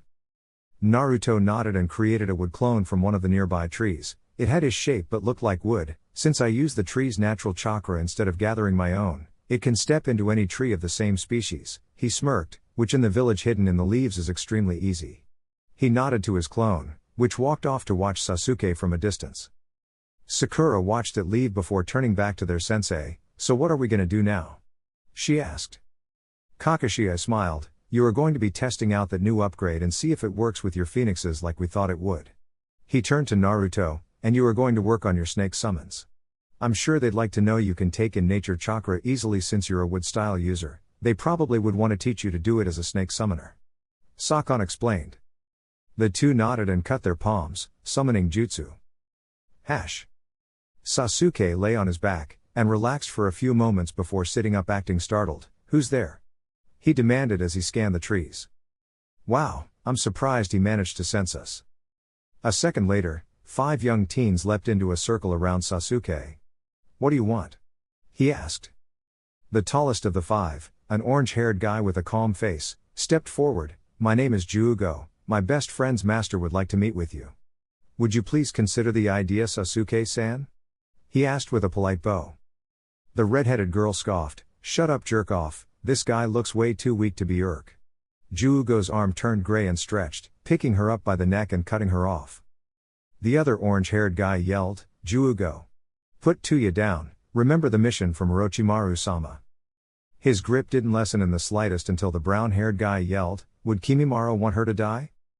At the mention of Kimimaro, Juugo calmed down and released Tuya while turning to Sasuke. Are you willing to come speak to our village's leader? He asked. Sasuke stared at Juugo in slight fear. What the hell was that thing with his arm? They can't mean the Orochimaru, right? Who the fuck's Kimimaro? What's going on? He stood silently for a moment before considering his next question, trying to hold off the panic and fear of the superhuman mutant. Why does he want to see me? The gray-haired teen spoke. Orochimaru-sama would like to make you strong enough to kill Itachi Uchiha, he said with a smirk. Sasuke froze before looking at the one who spoke. Why does he even care? What does he get out of it? He asked slowly as he tried to think about what to do. The brown-haired one chuckled. Orochimaru-sama wants his ninjas to be strong. He knows that as an Uchiha, you could be infinitely stronger than you are now. He wants you to be part of his army when you have avenged your clan. Sasuke stood in silence. Orochimaru, he already gave me this seal. What's to say he can't make me stronger? Could I take down my brother myself? He thought. Sasuke turned back to the leader Juugo. He's the one who gave me this curse mark. So he can remove the limiter, right? Give me access to the second reserves? He hesitated before finishing. He can help me get my vengeance, he said as he looked down at his hands, seriously considering the offer. Juugo nodded. As an incentive, I have with me the trigger for your curse mark. If you choose to come with us, you will be given it straight away. Juugo then made eye contact with Sasuke. To get all of this and more, all you have to do is leave this village and follow us. The thoughts of power were instantly wiped from his mind. Leave the village? Betray my new family? He thought as flashes of his friends moved through his mind. Never in a million years. He thought before thinking of a safe way out of the situation. Can I have some time to think about it? He asked. Juugo nodded. You have until 8 p.m. tonight. We will be waiting at the falls to the north of this village. If you aren't there, we will have to go for the second option our master gave us. Sasuke was too preoccupied with his thoughts to wonder what the second option might be. Oh, okay. He muttered before sitting back down. He blinked and the 5 ninjas were gone. He focused his chakra outward to feel for their signatures, but all he could feel were trees.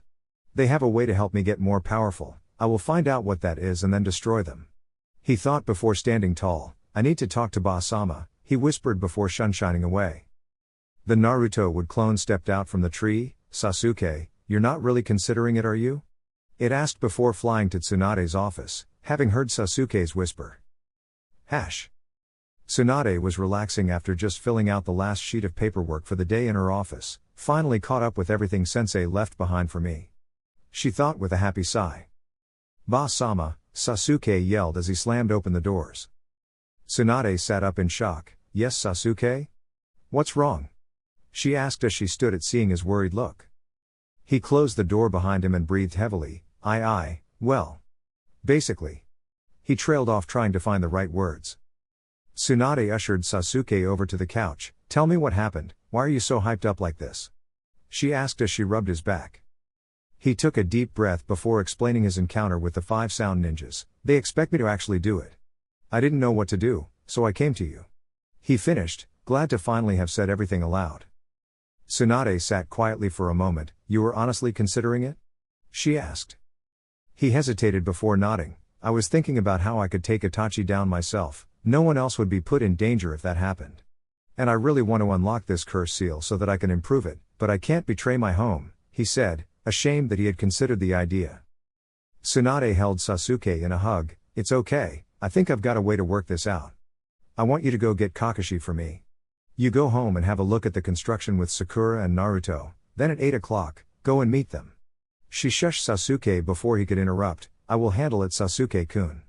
You won't be left to fend them off by yourself. Once you get that seal unlocking thing you want, we'll have you right back here in no time at all, okay? She smiled lightly. Sasuke sighed. Okay, Ba-sama. Thank you, he whispered before embracing her hug and leaving. Tsunade walked over to her desk and sighed while sitting down. At full strength, Sasuke thought that he could take any of them on one by one. So 5 more people of Sasuke's strength level should be more than enough. She thought as she grabbed some papers and walked to her sensei's office. 8 o'clock that night.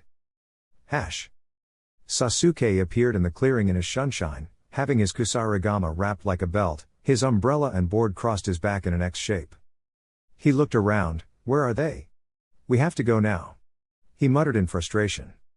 You showed up, I honestly wasn't sure you would, Sakon said as the 5 sound shinobi stepped out from the cover of the trees. Sasuke's eyes narrowed as he noticed the fat guy carrying a huge barrel. Sasuke sighed but glanced behind himself nervously. Look, are we going or not? I'm positive they'll send people after me. He then glanced at Juugo. Where's my power? You said you'll give it to me now, he demanded.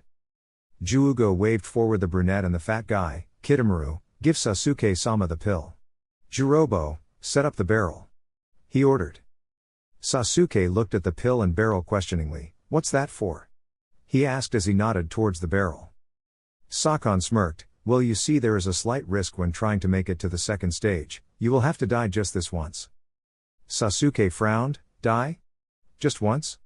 What do you mean?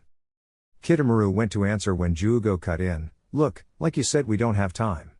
Take the pill, get in the barrel. You'll be awake in about 15 hours and it'll be fine. Sasuke frowned. 15 hours? I won't be able to set off the signal, but if I don't accept, I'll never be able to finish my research of the curse seal. I hope Ba-chan will send them out sooner rather than later. Fine. I'll trust you this time, he said as he swallowed the pill and climbed into the barrel, beginning to feel something change in his chakra system as he suddenly fell unconscious. Jirobo placed the lid on the barrel. Seal it up, Sakon. Sakon stepped up. Sealing art, 4 black fogs formation, he said as a large seal wrapped around the barrel. He then threw some tags to hold the lid on. Sealing art, dark sealing method. Jirobo lifted the barrel onto his back once again. All right, let's go. Chapter 31, Sasuke retrieval mission begins. Knock knock. Naruto Teiko. Naruto hovered to the door and opened it, blinking owlishly as Neji stood panting. What's up, Neji? He asked. Neji leaned against the doorframe, trying to catch his breath. Tsunade-sama, she didn't receive the signal, he said. Naruto's eyes widened. What? But it's been all night? He exclaimed. Hearing Naruto's shout, Sakura, Paikon and Gaara rushed to the doorway while Neji talked. I know that. The 2 jonin she sent out after them failed to retrieve him. They couldn't say much, but they did confirm the group is severely weakened. That's why I'm here to get you. We have to go now, Neji said. Naruto nodded and hovered outside. Sakura following after. "I'm coming too, Naruto," she said as if daring him to say otherwise.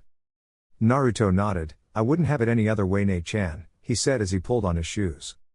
Neji nodded. "Now I just have to find 2 more ninjas, then we can go," he muttered as he turned away. "I will help you." The 3 leaf ninjas looked at Gaara in confusion. "Gaara, you could really die out there. We can't let you die during your first week in Konoha." Gaara just looked at Naruto. "I will repay my debt to this village. I owe you and your family my life," he explained as he stepped outside. Paikon smirked. "Well, I guess you have your 4 ninjas, Neji-san. I'm not missing out on something this big, and I can't let the Sand Village show us up," he agreed as he adjusted the swords on his back. Neji frowned. "Teiko, you're in lead on this one," Neji said, making Naruto hold the decision. Naruto stood as did Sakura, Gaara, Paikon, Neji and Ne-chan. "We're going to save Sasuke," he declared.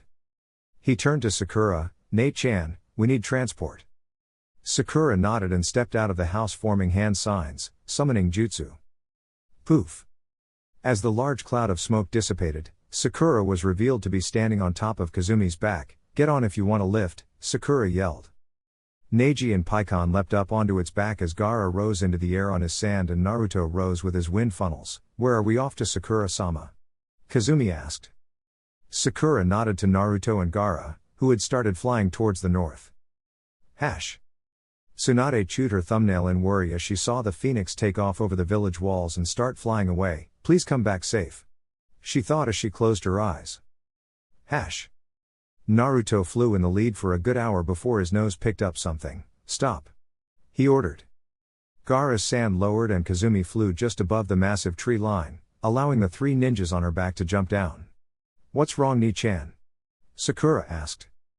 Naruto took a deep sniff before turning right. "Neji," he ordered. Neji activated his Byakugan and looked off in the direction Naruto was looking. "It's the 2 Jonin. They're being looked after by a squad of medic ninjas, so they will be fine." Naruto nodded. "Can you see any residual chakra?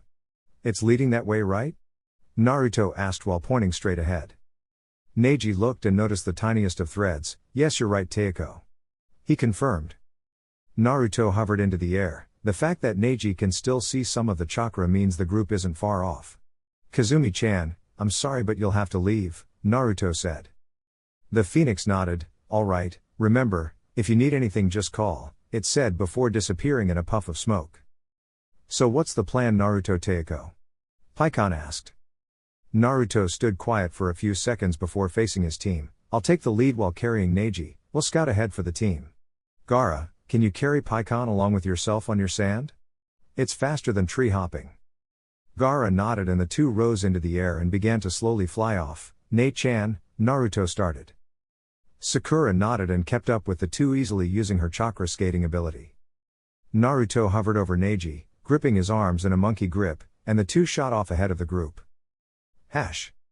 3 hours of travel later, early evening. 7 hours after Sasuke left. Teiko. I can see them. Naruto stopped and they 2 settled on a branch. "What are they doing, Neji?" he asked as he sniffed, hoping to get an idea of their location. Neji focused his Byakugan. "They seem to be resting but I can't see Sasuke any." "No wait, Sasuke's in a barrel in the center of their formation," Neji confirmed. Naruto nodded. "All right, this would be the best time to attack. As soon as the others get here, we strike," Naruto ordered. Neji nodded and deactivated his Byakugan to conserve chakra. "I was unable to spot any kind of defensive setup, but we shouldn't take them lightly. These 4 of these 5 took out 2 leaf Jonin after all." 20 minutes later, Sakura leapt up onto the branch next to the 2. "Ne-san, why are we stopping?" she asked as Gaara's sand cloud became visible. Naruto began talking as Paikon and Gaara landed. "They are in a clearing just up ahead. I am almost positive they'd have absolutely no knowledge of Gaara even possibly being here to help. So pay attention, this is the plan." Kidomaru's eyes opened. "Whoever it is following us, they're damn good. They didn't trip any of my traps but the combined weight of them on one of the trees tilted it enough to cause tension on my web," he said. Tuya scoffed. "So what, shithead? It's probably just an animal, no one else is coming," she yelled. Juugo smiled softly as a small bird flew off of his shoulder. "There are 5 people. They traveled through the air. That's why they avoided most of your ground traps. He closed his eyes. I'll trust you all to handle it, he said as he lay back and rested. Sasuke sighed, Kitamaru, set up an aerial net with your webs. Jirobo, feel for them along the ground with your chakra. The two nodded and with minuscule finger gestures, Kitamaru threw his webs from tree to tree making an invisible barrier while Jirobo pressed a hand to the floor, sending out a field of chakra around the field. The group waited, feeling no difference as a small dust wind blew through the area. Nothing changed for a few moments, until Jugo opened his eyes. I thought you would handle it, he said as he glanced at Sakon. Sakon raised a brow. We've laid the trap. He paused to spit out some dust and sand. We're waiting for them to make their move. Jugo stood, destroying their active sleep, and now we're stuck in their trap, he said as all the sand stopped flying around and froze in mid-air. Jirobo acted quickly, throwing the barrel to Jugo who caught it in one hand. He slammed a hand onto the ground sending his chakra into a wider field. I found them. That way, he yelled as he pointed back south. Kitamaru pulled a set of webs that tied up his targets. He yelled in effort as he pulled them into the clearing. Sakon leapt to intercept the falling forms, ready to stab them with his kunai, but Gaara's sand caught him in midair and slammed him into Kitamaru, releasing the grip as they fell into the center of the clearing. The four ninjas stood back to back. Well, this isn't good. Sakura muttered. Gaara nodded in agreement when Paikon spoke. If only we had some kind of backup plan, I mean really, a bunch of ninjas. Diving straight into a situation without a backup plan, almost unheard of these days, he said with a smirk. Tuya noticed a shadow over Neji and she looked up. Fuck, she yelled as she jumped to the side as Naruto dove head first at who he deemed the largest threat, the six-armed freak. Kitamaru spat a web up at Naruto, who let himself get wrapped up so he could deliver a vicious headbutt to Kitamaru's nose. Kitamaru was launched backwards, his face bleeding as Sakon caught him. Neji and Sakura ran forward to help Naruto as Paikon charged at Tuya with his swords drawn and Gaara whipped his sand at Sakon and Kitamaru.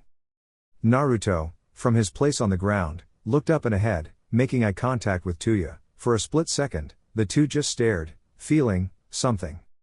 They were snapped out of their stare as Jirobo slammed his hands on the ground. Earth Sty, Earth Dome Prison.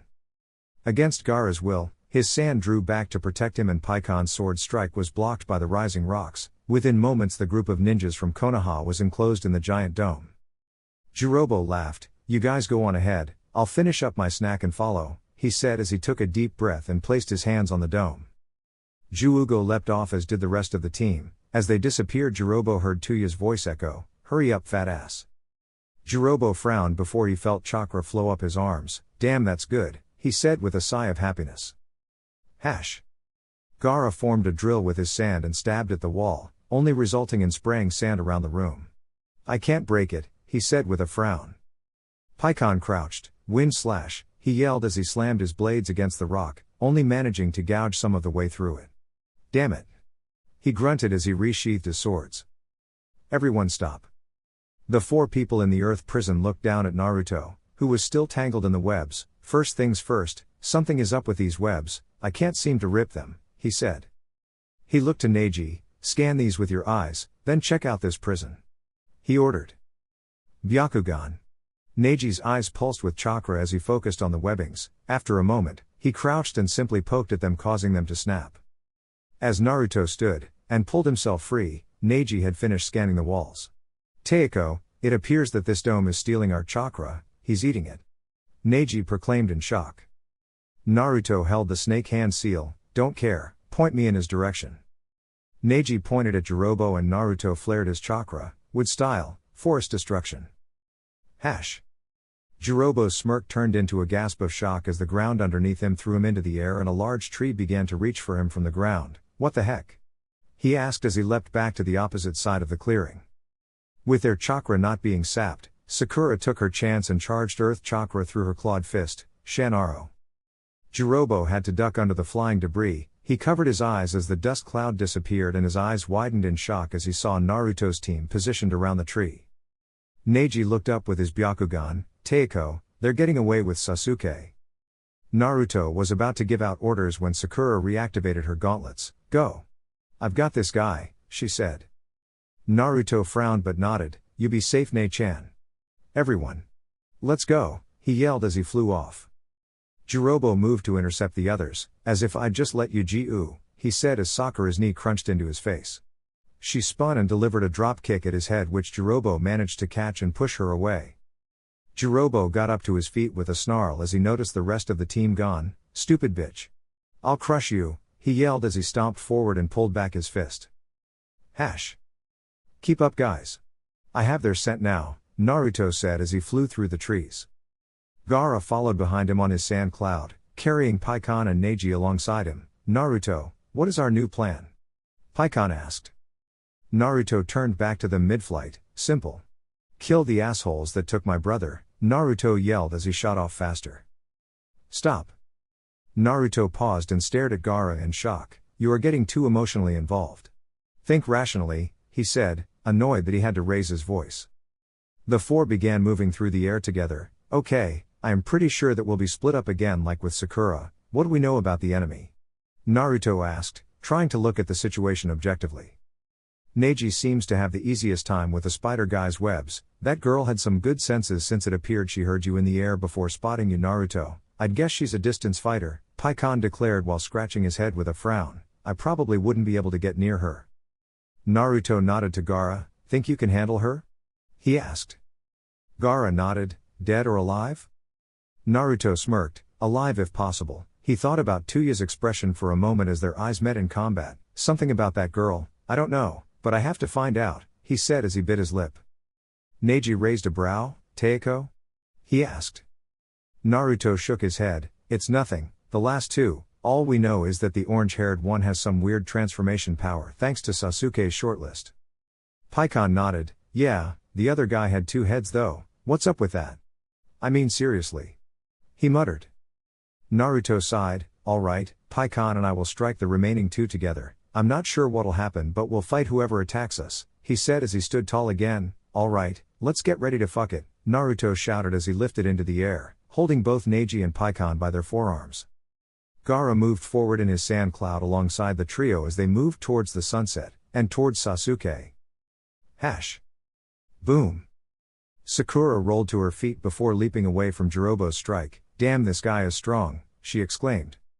Jirobo chuckled. "You may be fast, and pretty tough, but no little girl can beat me. Jirobo of the South Gate," he said as he punched the ground, causing it to shake. Sakura was thrown a little off balance, but she still managed to dodge Jirobo's stomp easily. "You're so damn slow, fatty," she taunted as she kicked at his shoulder. Jirobo took the hit and grasped Sakura's ankle. "Got you," he declared before swinging her over his head and moving to slam her into the ground with a grunt of exertion. Sakura knew she couldn't overpower him in time, so she just held the one sign she needs to activate her jutsu. To Jirobo's surprise, instead of slamming Sakura into the ground, she fell through it with her headhunter jutsu. The shock and lack of impact pulled him off balance, giving Sakura her chance as she moved at him from underground. She shot up, connecting her knee with Jirobo's face. He stumbled back holding his bleeding nose as Sakura once again activated her claws and got in a defensive position. "I thought you were going to kill me?" Sakura asked. Jirobo, who was enraged at the fact a leaf bitch was beating him, decided, playtime is over. Sakura's eyes widened as triangle marks grew over his whole body, covering him from head to toe. "Another curse seal?" she asked. Jirobo laughed before charging at her in a blur. To many Chunin, he would be nearly untraceable at this speed. Which is why he was so shocked as Sakura casually dropping into a push-up moving between his legs, hooking her feet so that he effectively trips over them. Sakura rolled back to her feet with a smirk, but her smirk fell instantly once she noticed Jirobo received absolutely no damage whatsoever. "You think that could hurt me?" "Me?" he yelled as he punched the ground, causing another tremor. Sakura's eyes widened as Jirobo ripped a giant earth sphere from the ground. "Earth style, mega rock dumpling," he yelled as he threw it at Sakura. Sakura scoffed. "It's been long enough, I'll show him just how pointless it is to fight a woman on a mission to save her man. Crush that fat-ass Shanaro." "Exactly," she thought as her legs were covered in a rainbow glow moments before she disappeared from sight underneath the massive rock. Jirobo laughed. "Stupid bitch didn't even try to run. Ha ha. Shocking first bullet. Boom." Jirobo's eyes widened. His attack was obliterated. He had to dive to the side to avoid being hit by the debris of the dumpling. "What the heck?" he yelled as he looked around the newly formed dust cloud to find Sakura. "Whip fist." A clawed hand appeared from the dust and grabbed Jirobo's arm. He looked down to punch who he thought was Sakura, only to be pulled forward by her extended gauntlet. Jirobo yelled in shock as he was lifted into the air, "No! How can this little girl overpower me?"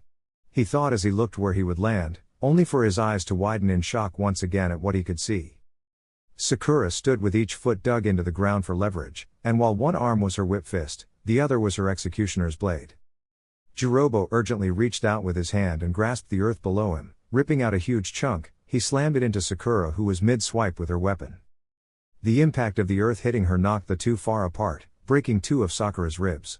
She landed and rolled to her feet once again, deactivating her blade while she smirked at the sight of her strike being somewhat successful. Jirobo stood breathing heavily, with his right arm clenched into a fist. He stared at his left arm, sitting on the ground 2 feet away from him. Tears of pain appeared in Jirobo's eyes, but he suppressed his cries and pulled on the chakra of his curse seal. "I won't die here," he screamed as he was covered in dark chakra. Sakura frowned, before leaping back to make distance between them. "What are you up to now?" she muttered.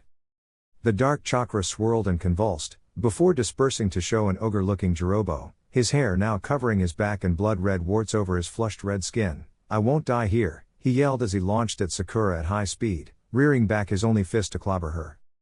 Sakura went to move, but her legs were locked. She looked down to see strips of earth had gripped her. If she had known they were there, she easily could have gotten free, but the extra second was what Jirobo needed to bury his fist in her already damaged ribs. Sakura was thrown out of the clearing and into the tree line, blood coming from her lips as she coughed. She deactivated her claws and formed hand seals as she leapt into a hiding place in the trees. Medic jutsu, mystical palm healing.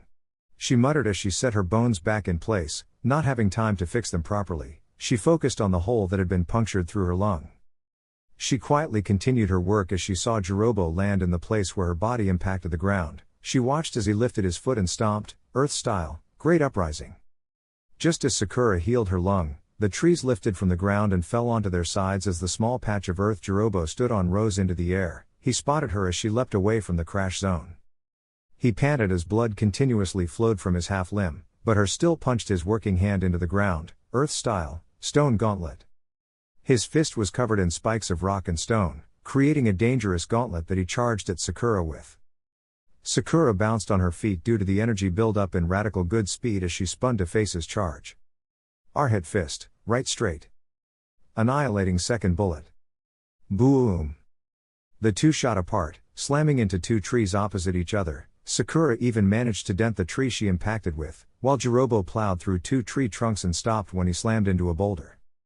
Sakura looked at Jirobo, who had fallen from the Jirobo-shaped hole in the stone to his knees as he continually lost blood from his lack of arm. She decided now was the best time to finish him off as his curse mark receded. Sakura charged at Jirobo, charging up her last bullet attack to finish him, but before she could, he fell to his side blacked out. Sakura stopped next to him with a frown. "Well, that was an anticlimax if I've ever seen one," she said. Sakura nudged him with her foot. "What should I do with him?" "Heal the fatty." "Shanaro." Inner Sakura replied. Sakura blinked in confusion. "What? Minutes ago you said crush the fattus, what happened to that?" "Orochimaru would kill fatty for losing anyway. This way we can make him loyal to us. Sha-a-a-a-naro-u." Sakura clutched her head. "Stop yelling Shanaro. Then do what I say." "Shanaro." Sakura sighed. "Fine, stupid inner me. Stupid Haruno bloodline." She muttered with a frown as she knelt down and began closing the stumpish wound with her healing chakra. She sighed. "Well, he won't be awake for a while after so much blood loss," she thought as she crunched up a soldier pill in her hand and forced the powder into his mouth. "I guess if worst comes to worst he'll be a prisoner." She finished as she made him drink it down with some water from her canteen. After he had swallowed the pill, Sakura sat back. "Well, the medic team from before isn't that far away. I'll go get them and then follow after Nissan," she decided before looking off after the team. "Sasuke-kun, be safe," she muttered before forming an earth clone to keep watch, then went to find the medic team.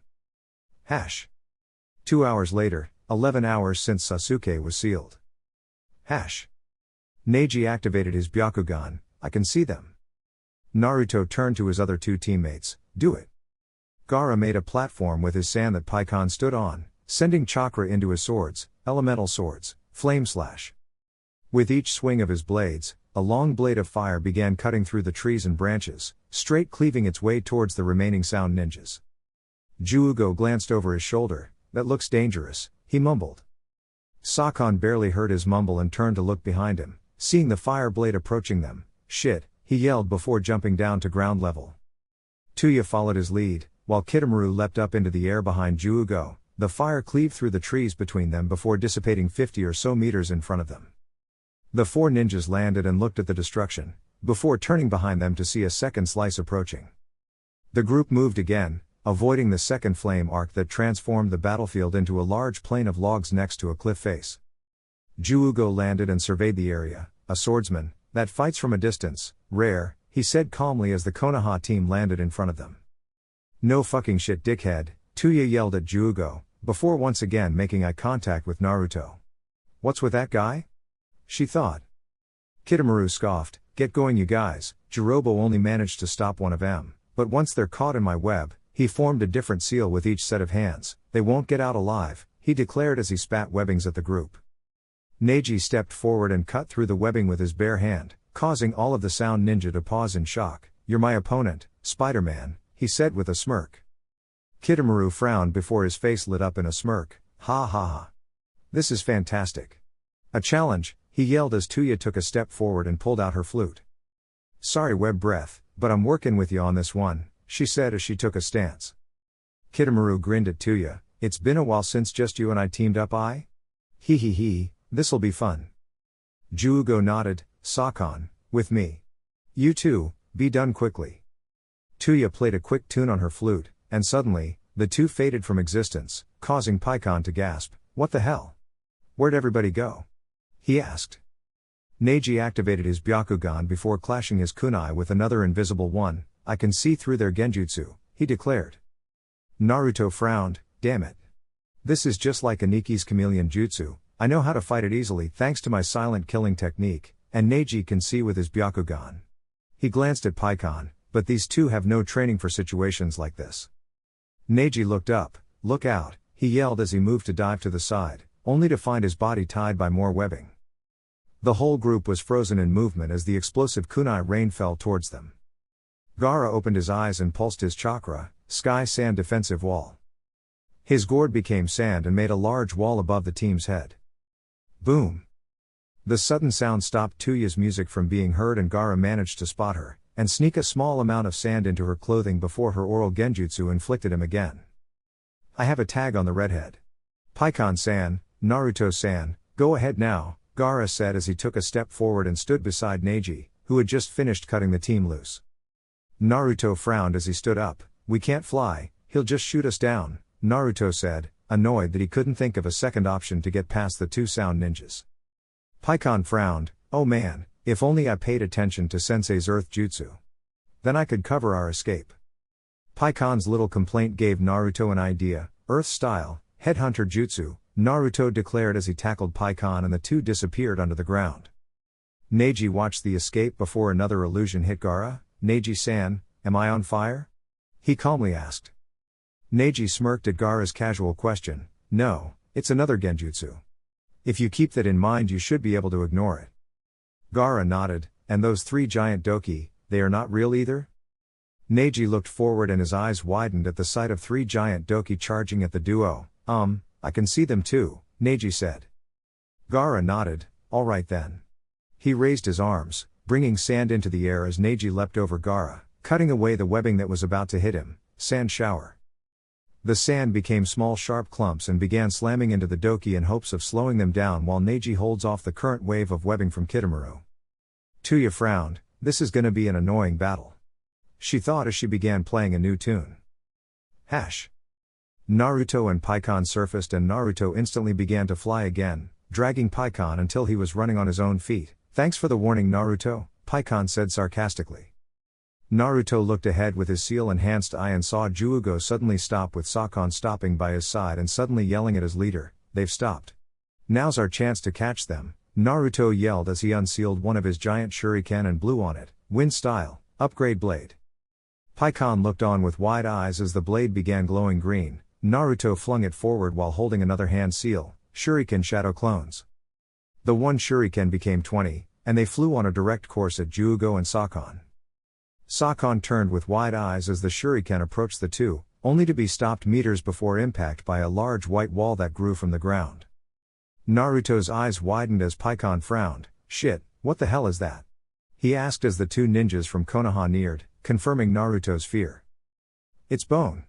An entire wall of bone," Naruto said as he focused Hashirama's strength into his fist and maximized it with a small amount of nature chakra. Universe. Boom. The wall of bone was obliterated and shards flew forward, forcing the now three sound ninjas to leap back.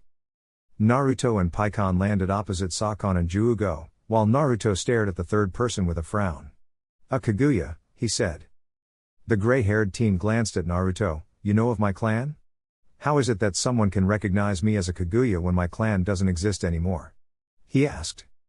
Naruto stayed quiet. "Maybe I can turn him against Orochimaru. I can convince him that his clan has survived," Naruto thought. Juugo turned. "What's the plan, Kimimaro?" Naruto twitched. "Big brother?" he gasped as a flash of memory from Naomi's toddler life. Kimimaro stared at Sakon. "You will stop them here, Sakon," he ordered before he turned. "Juugo, carry the vessel. Let's go to Orochimaru-sama." Juugo and Kimimaro left while Sakon frowned. "Damn you, Kimimaro," he muttered. Naruto stared as Kimimaro, Juugo and the crate with Sasuke in it disappeared into the distance.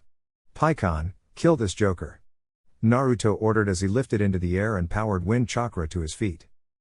Sakon saw that Naruto was about to lift off and threw an explosive note at Naruto.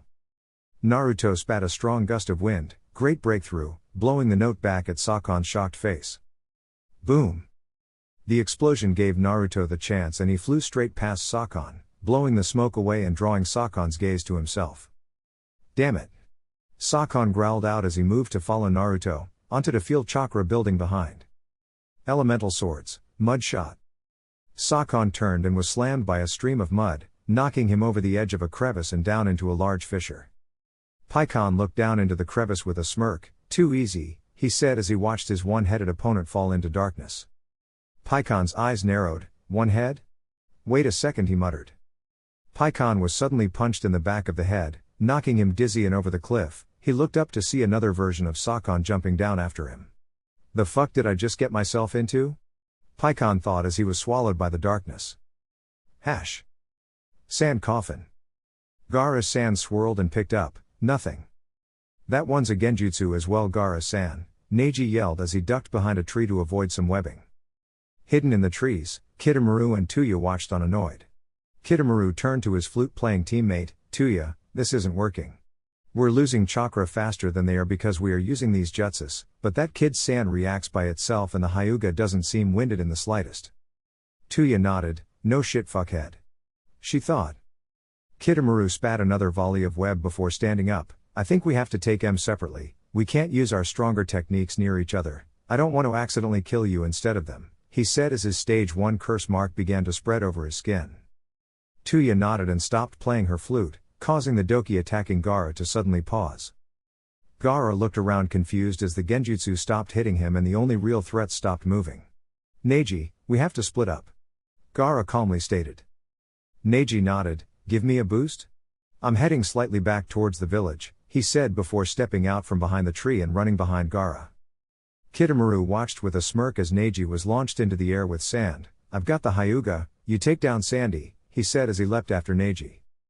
Tuya sighed. "All right, markings of her curse seal covering her body, time to kill this asshole," she said before hitting a high note on the flute and began playing a fast tune. Gaara raised a brow as the three doki began moving. They relentlessly battered at Gaara's sand shield. He just closed his eyes and began focusing. "Once I can feel the sand I have on her, I can find her in a second and crush her. Something about that girl, I don't know, but I have to find out," Naruto said as he bit his lip. Gaara frowned. "I will capture her alive. That is what Naruto wants," he thought as he raised his arms. The sand followed his movement, grasping one doki's club and the arm of another. He crossed his arms, slamming the two into the armless doki that was leaping at us from above.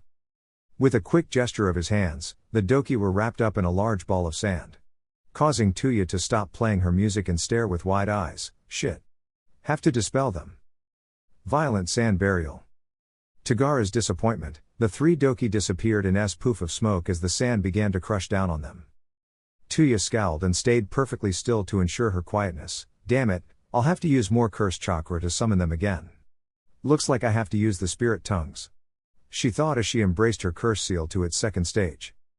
Gaara turned and looked at the swirling mass of dark chakra, that probably is supposed to be threatening.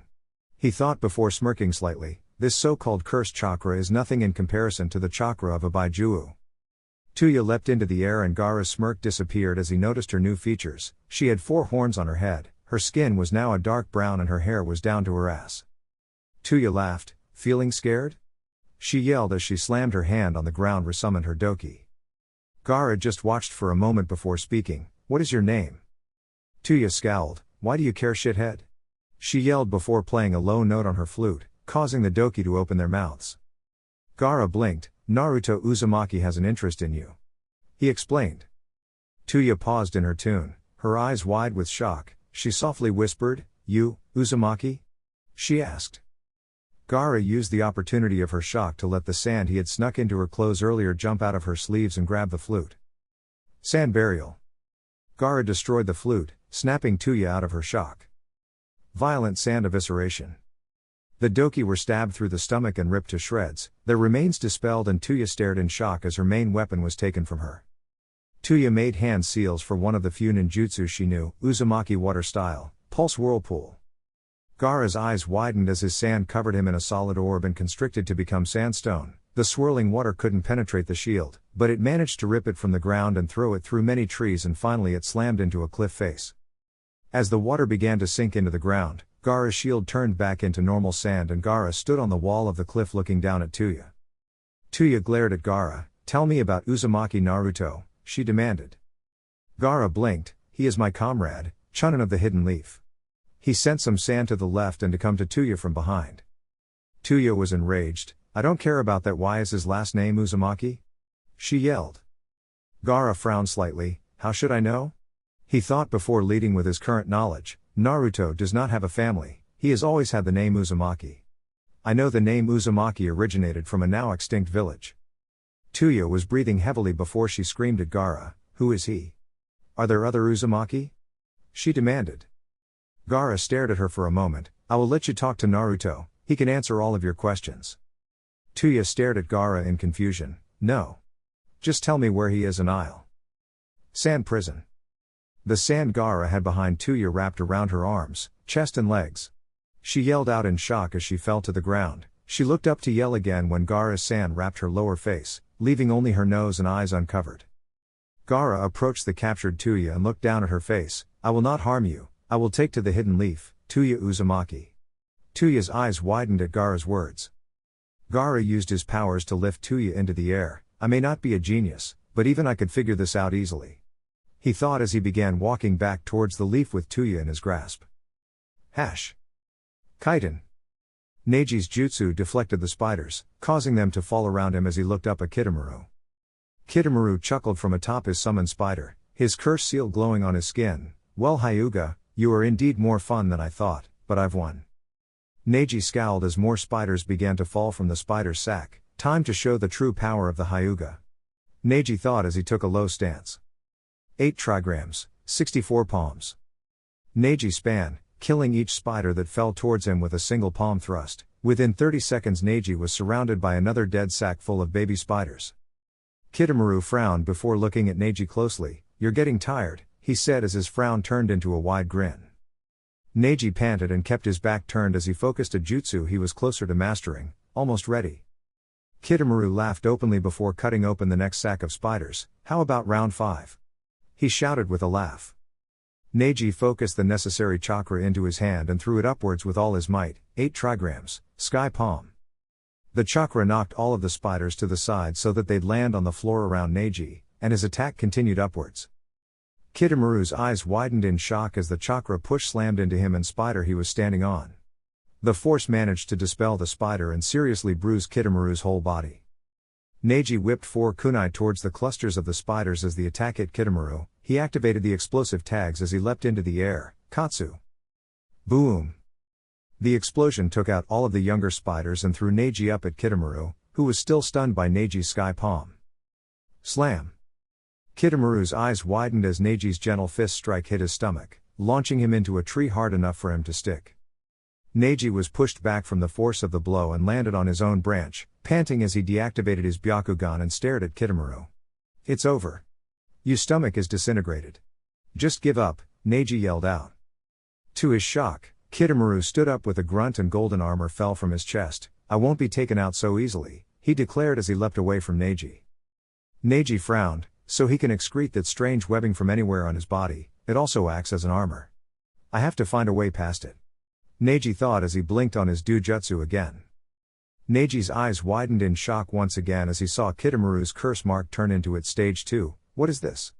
He muttered. Unknown to Kitamaru, Neji watched as he made a bow and arrow out of his body's excretions, so once again he plans to attack from a distance. He thought as he grasped the handle of his sword, then I will end this quickly as soon as I get close to him. Kitamaru smirked as his third eye opened. You're dead, Hyuga, he yelled as he let the arrow fly. Neji dove to the side and the arrow stabbed into a tree he hid behind. Those arrows are fast. He thought as he tried to remain calm. Kitamaru frowned, alright, so I'll let spin so it can dig through these huge trees. He thought as he made his second arrow. Neji frowned as he suddenly realized Kitamaru wasn't in his field of vision anymore, darn. Does he know about the Byakugan's weakness? Neji thought as an arrow entered his vision. He sprinted to his right, planning to hide behind another group of trees. He was lucky when even though the arrow dug through, it only managed to scrape his left arm. Okay, need to dodge them myself. Kitamaru frowned again, looks like I need to be able to modify the flight path, the string it is. He thought as he made an extra string connect to the end of his arrow. Neji sent chakra to his feet to dodge the next arrow. He raised a brow as he noticed the string. Maybe I won't need to get close after all. He thought with a smirk. Kitamaru turned livid as he saw Neji's smirk. That's it, he yelled in anger as he made the arrow the same as his last, but used even his feet to pull it back. 120% power. Full accuracy. Destructive power bow. Neji turned to face the arrow head on, shocking Kitamaru. Kid's got a death wish. He thought with a smirk. It was Neji's turn to smirk as sent chakra into the sword of the thunder god, Raijin. He announced as the arrow made contact with his blade. The arrow's momentum pushed Neji back, but the electricity was carried through the stringy web all the way back to Kitamaru, who was severely electrocuted. Kitamaru fell off the branch, paralyzed and nearing unconsciousness. How? What his last thought before Neji appeared in front of him. Lightning style, 8 trigrams, 8 gates assault. Neji sent actual chakra into his blade, causing it to become extremely thin but over 3 meters long. Within mere seconds, Neji had literally cut out the chakra gates from Kitamaru's body and fried his muscles to oblivion with his weapon. Neji landed on his knees, panting heavily as Kitamaru's cut up and fried corpse landed next to him. My part, was A. He blinked as he began seeing black dots, S, success, good, luck tie, Teiko. He thought as he fell onto his side, blacking out as a pink blur entered his vision. Hash. Elemental swords, wind blades. Paikon span as fast as he could during his fall, sending a large wind blade in both directions at each Sakon. The Sakon closer to the ground threw an explosive note to his left. The explosion pushed him out of the way of the wind blade and pushed him towards the wall. The Sakon higher in the air did the same, but in the opposite direction. Paikon covered his eyes as he fell through the smoke cloud below him. Once he was through, he opened them to see the ground not too far away. Paikon quickly pointed his swords at the ground. Concentrate. He thought as he came nearer to the ground. Elemental swords, devastation. Paikon hit the ground. The momentum was completely taken from his landing and used to form huge earth spikes around him, hoping to impale the two versions of his opponent. He looked up and frowned as he noticed both Sakon sliding down the walls of the fissure, finally landing on either side of him in the spike field. Well, that was an awfully large waste of chakra, don't you agree, Sakon? The one to Paikon's left said. The one on his right nodded. Indeed it was Ukon. Let's finish this quickly, alright? He said as the two stood in a mirrored stance. Paikon scowled. Shit on a stick. He thought, I wasn't ready for two opponents. The two charged at him from either side with kunai. The three entered a bout of kenjutsu, Paikon defending against the two foes superbly and keeping them at a safe distance. He managed to get them facing him from the same side and quickly did a wide slash before leaping back. Damn. I could usually handle two people, but these two are fighting like they share the same mind. he thought as he took a deep breath to calm down. I just have to separate them somehow. Paikon noticed that the second Sakon, Ukon, or something, was breathing heavily. Ukon stumbled. Sakon, I'm tired, he said as he fell towards his brother. Sakon smirked as Paikon watched with wide eyes. As Ukon fell, he melded into Sakon's side and disappeared from view, until suddenly his head grew from behind the original. Let's just go for the do-re-mi, it'll probably work anyway. Ukon's head said. Paikon's stance slipped for a moment before he straightened up. What the fuck? He thought as he began taking small steps backwards. Sakon chuckled. Time to end this, he said as the stage 1 curse mark grew over his skin. Paikon frowned. Shit, what now? Sakon ran at Paikon once again, and swung his kunai in a wide obvious strike. Paikon easily blocked them only for a fist to grow from Sakon's chest and hit his face. Within a second, a foot shot from Sakon's stomach and hit Paikon's chest, knocking him back as he spat up a glob of blood. Paikon climbed back to his feet. What the hell are you? He asked as he wiped the blood from his lips. Ukon's head turned and the brothers' heads were suddenly next to each other on Sakon's shoulders. We are Sakon and Ukon, they announced before once again charging at Paikon. Paikon acted quickly. Flaming cross, he yelled as he launched his attack. Paikon smirked as Sakon was forced to dodge his strike. Paikon pulsed his chakra, Katsu. The X of fire exploded, launching Sakon off to Paikon's right and once again letting Paikon jump amongst the earth spikes. He span while swinging his blades in the direction of the brothers, elemental swords, soaring stones. The top half of all of the spikes near Paikon were sliced off by the wave of chakra, and they launched at the brothers at high speeds. The brothers dove out of the way, managing to avoid most rocks, but there were two which scraped Sakon's right arm and leg, leaking blood onto the ground. Paikon smirked at his small victory. What's wrong? Slowing down? He yelled as he swung his swords past another group of the earthen spikes, launching them at the brothers once again, soaring stones. Sakon did all he could to dodge the next wave, but with the injury to his leg distracting him, he was hit dead on in the stomach.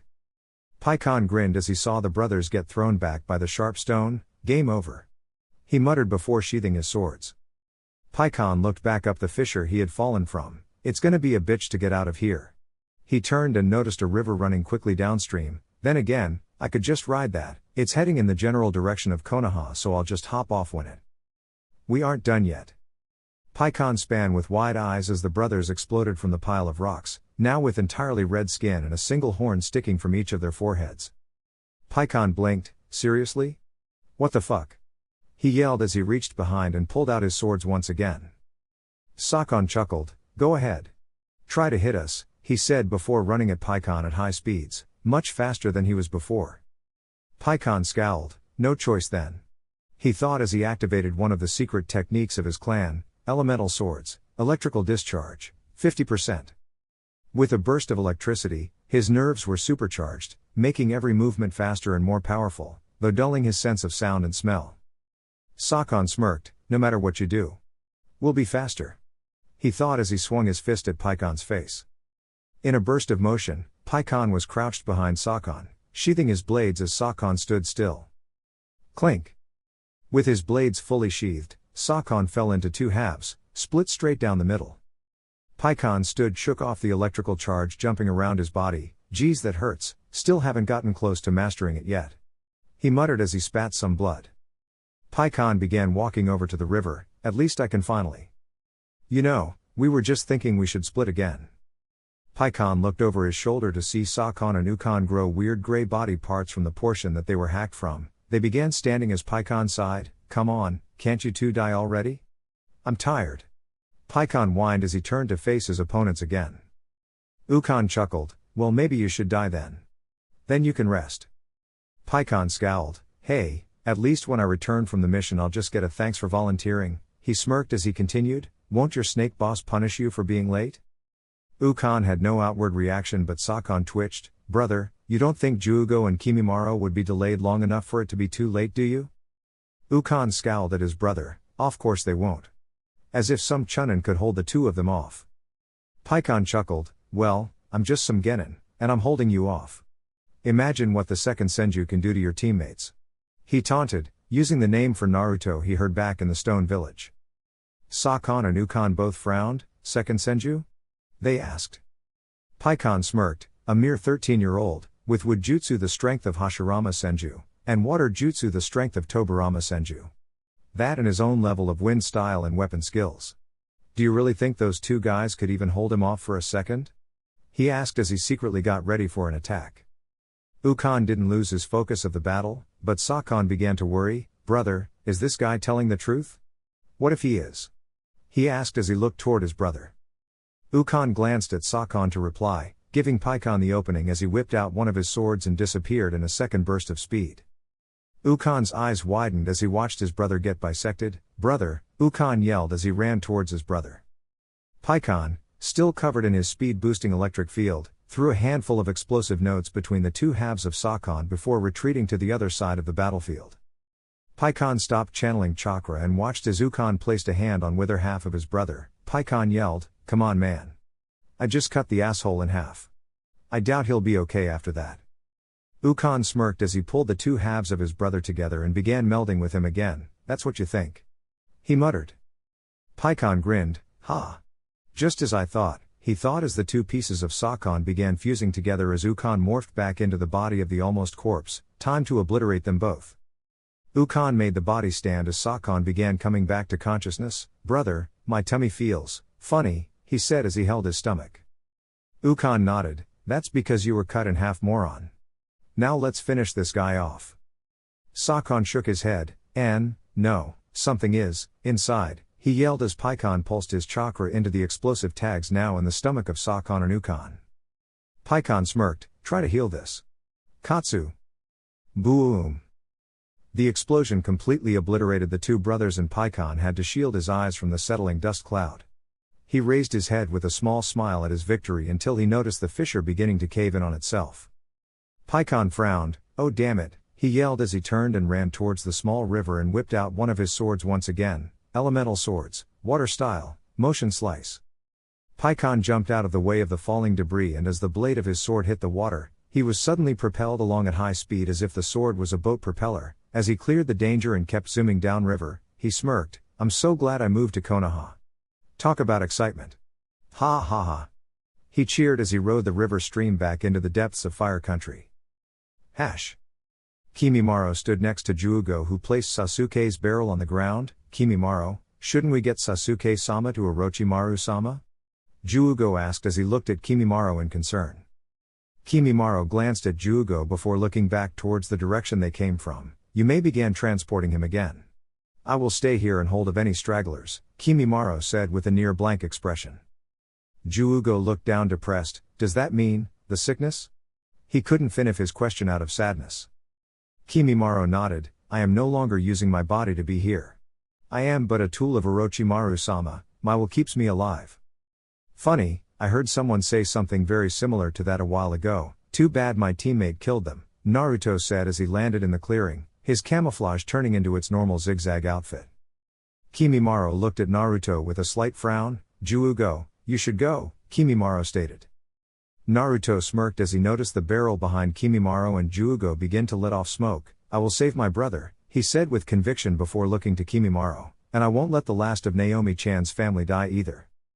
Kimimaro's eyes widened. "You knew of the Kaguya, Naomi-chan, my sister?" he asked. Juugo stared in shock at Kimimaro. "Naomi-chan? That was Kimimaro's little sister," he thought. Naruto stared darkly at Kimimaro as he filtered through the lost memories of Naomi. "Your so-called master hid her from you when he found the two of you. You may think she died from the same disease you have. But he really just sold her for a couple of bucks," Naruto said with a frown. Kimimaro stood silent and confused as Juugo stepped up next to him. "Kimimaro?" he asked. Kimimaro's mask dropped back over his face, hiding his emotions as he looked back at Naruto. "I will fulfill my mission. I will ask Orochimaru for myself. I will find my sister," he declared before spitting out a glob of blood. Naruto's eyes narrowed as his medical knowledge kicked in. From Naomi's memories, Orochimaru spoke of a cancer. Considering Kimimaro coughed the blood after that deep breath, I can assume it's either throat or lung cancer, Naruto deduces as Kimimaro took a step back. "I can heal that easily," he mused with a smirk as his two opponents talked. Juugo stepped forward as the skin on the left side of his face turned gray. "You rest for now, Kimimaro. Sasuke-sama will be out soon, then you can escort him to Orochimaru-sama and find the answers you're looking for. Kimimaro nodded. Try to stay in control, Juugo. Remember, the more you use the power, the easier it is to get lost in it. Naruto smirked as he realized his opponent had been decided on. I'll kill Carrot Top, then save my brother, he yelled as he launched forward with his fist pulled back, as did Juugo. Chapter 32, Sasuke Retrieval Mission concludes. Living Wall Fist. Universe. Boom. Naruto and Juugo were launched back from the impact of their overpowered fists. Naruto checked himself in midair and flew at Juugo head-on before the sound Nin could react. Juugo looked up with a deranged smile on his face. Now this is fun. He screamed as he took Naruto's punch directly to the chest and was launched past Kimimaro and Sasuke's barrel. Naruto smirked as the punch landed, only for his smirk to drop as Juugo flipped around and used spikes growing from his feet to dig into the ground and stop. Seems he can take a hit. Naruto thought. Juugo took a wide stance. Ha ha ha ha. He laughed before his arm turned into a huge axe and he leapt into the air, planning on slicing Naruto in half. Naruto quickly unsealed two shuriken and held one low as he used the other to divert the axe off to the side. Naruto span, intending to stab his second shuriken into Juugo's ribs. Juugo raised his left arm, it turned gray and blocked the blade. The two stood in the locked power struggle until a gray tube appeared from Juugo's neck and pointed at Naruto's face, who stomped on the ground with his wood chakra. Chakra cannon. Wood style, overgrowth. Weeds from the ground around them suddenly grew and wrapped around Juugo, pulling him backwards so that his chakra cannon shot into the air, narrowly avoiding hitting Naruto's face. Letting his shuriken drop to the floor, Naruto proceeded to form a Rasengan in his hands as he stepped forward. Rasengan. Even though Juugo's skin prevented any major damage, Naruto's chakra sphere shredded the torso of his shirt and launched him backwards once again. Naruto landed and watched as Juugo was slammed through some trees and out of his sight. He turned to Kimimaro, who watched with a frown. Step away from the barrel. Naruto ordered.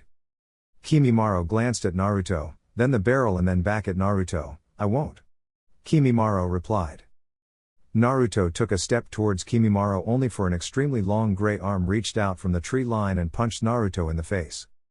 Naruto was knocked back but used his wind funnels to right himself. He scowled as Juugo appeared from the tree line, his face twisted into a deranged smile. Juugo swung his extended arm again, which Naruto ducked under. A hole grew from Juugo's arm, which pointed back at Naruto, who was focused on Juugo himself. Juugo grinned as he sent chakra to the hole in his arm. Die, Juugo yelled as the chakra shot out in a few small pellets. Naruto raised his arm and aimed his hand at the pellets while staring straight at Juugo's eyes. Bone bullet. Naruto announced. Both Juugo and Kimimaro's eyes widened as bones flew from Naruto's hand, made contact with the pellets, causing both to explode on contact. Kimimaro stepped forward. How do you have the Kaguya bloodline? He asked with a barely noticeable frown. Naruto smirked. Maybe I'll tell you later, he said before reaching behind his back and whipping out Kubikiri Bocho, or maybe not. Kimimaro scowled as Juugo leapt forward again, this time a large piston sticking from his elbow as he swung his fist at Naruto, who swung his blade. Piston punch. Wind style, upgrade blade. The impact pushed Juugo into the air and lodged Naruto's sword into the ground. Naruto took the opportunity to step underneath Juugo's airborne and unfocused form and raise his arms into the air. Decapitating Arwa-uck. Naruto stopped his jutsu as some of Kimimaro's bone bullets hit his arms, not breaking through his bone armor but knocking his attack off course. Naruto glared at Kimimaro before looking up at Juugo, only to see a larger piston sticking out from his arm as he threw a punch at Naruto's unprepared head. Piston punch. With a burst of chakra, Juugo's strong punch became a punch of ridiculous power and speed. Naruto managed to move his head out of the way, but Juugo's attack still slammed into his chest. Boom. Naruto coughed blood as he was slammed into the ground, even his bone armor cracking. Naruto lay still for a moment as the blinding pain passed. He blinked as he noticed Juugo pulled back for a second punch. Kimimaro smirked lightly. Orochimaru-sama will tell me the truth, he thought as he watched Juugo make the final blow. Die, Juugo yelled as he threw his punch at Naruto's damaged bones. The world slowed down for Naruto as he charged chakra from all of his tenketsu and combined it with the twirl of the Inuzuka technique. Kaiten. Tsuuga. Combination, chakra drill. Juugo's eyes widened as his punch was blown to the side and pure chakra cut through his skin. Naruto continued to spin as his defensive maneuver ripped up the rest of Juugo's shirt and some of his chest before the chitin properties of the attack wore off and Juugo was flung into the air while Naruto span out of range with Utsuga. Naruto paused in his spinning to take a deep breath as he charged his wind chakra and picked up more speed, flying back towards the airborne Juugo in a green-tinged tornado, wind style, Tsuga. Juugo knew he would be unable to stop the attack, so he settled to try and dodge or deflect it. He morphed his arms into becoming huge with chakra pools in the back of them and he slammed them at Naruto. Ha! Naruto's attack was knocked off course, and he recovered to land safely on his feet as Juugo fell to the ground, his hands and chest cut up and bleeding. Naruto looked over at Juugo only to be kicked in the face by Kimimaro. As Naruto rolled back, Kimimaro turned to Juugo, "We'll do this together, there's no time for any other option." Juugo nodded. "Just don't send me away," Juugo's psychotic side said. Kimimaro turned to face Naruto as he stood up, healing his broken nose within seconds. "I will let you stay until this battle is over, then you will do as I say," Kimimaro ordered. Since Naruto had landed next to his sword, he glanced down with a smirk as all the grass around it was drained of water. "Now I know that my seal is at full capacity," he thought as he lifted his sword and stood in a low stance, his blade resting at his hip. Juugo grinned as he realized that Naruto was ready to fight again, but Kimimaro's eyes narrowed at the stance Naruto was in. Naruto let some water onto his blade, in the same way Zabuza had done only twice before. "Ocean slash," he yelled as he swung the blade. Water flew at Kimimaro and Juugo at extreme speeds. The insane water pressure was compressed to create a blade of water sharp enough to easily cut through. This was Zabuza's ultimate Kenjutsu attack, using no chakra. Kimimaro leaned back, allowing the water blade to cut some of his hairs as it moved past. Juugo jumped over it and turned as chakra was pushed from his arm once again to increase his velocity. "Die!" he screamed as he swung his fist at Naruto. Naruto lifted his sword in an upward strike, barely diverting Juugo's punch over him before he charged at Kimimaro. Kimimaro, who was staring at the large swath of trees that were hacked in half by Naruto's attack, turned to see Naruto charging at him, a focused look in his eye as he leapt with his sword. Kimimaro took a wide stance and bones grew from all over his torso. Larch dance. If Naruto was surprised, he didn't show it as he and Kimimaro stood on equal footing, Kubikiri Bocho swinging through the air in precise and powerful moves, and Kimimaro's extended ribs tearing through the air to deflect the strikes. The duel kept up for almost a full minute before Naruto saw the tiniest opening in Kimimaro's attack. He swung for it only for Kimimaro to stop his spin and reverse direction, wrenching Naruto's blade from his grasp as he leapt back.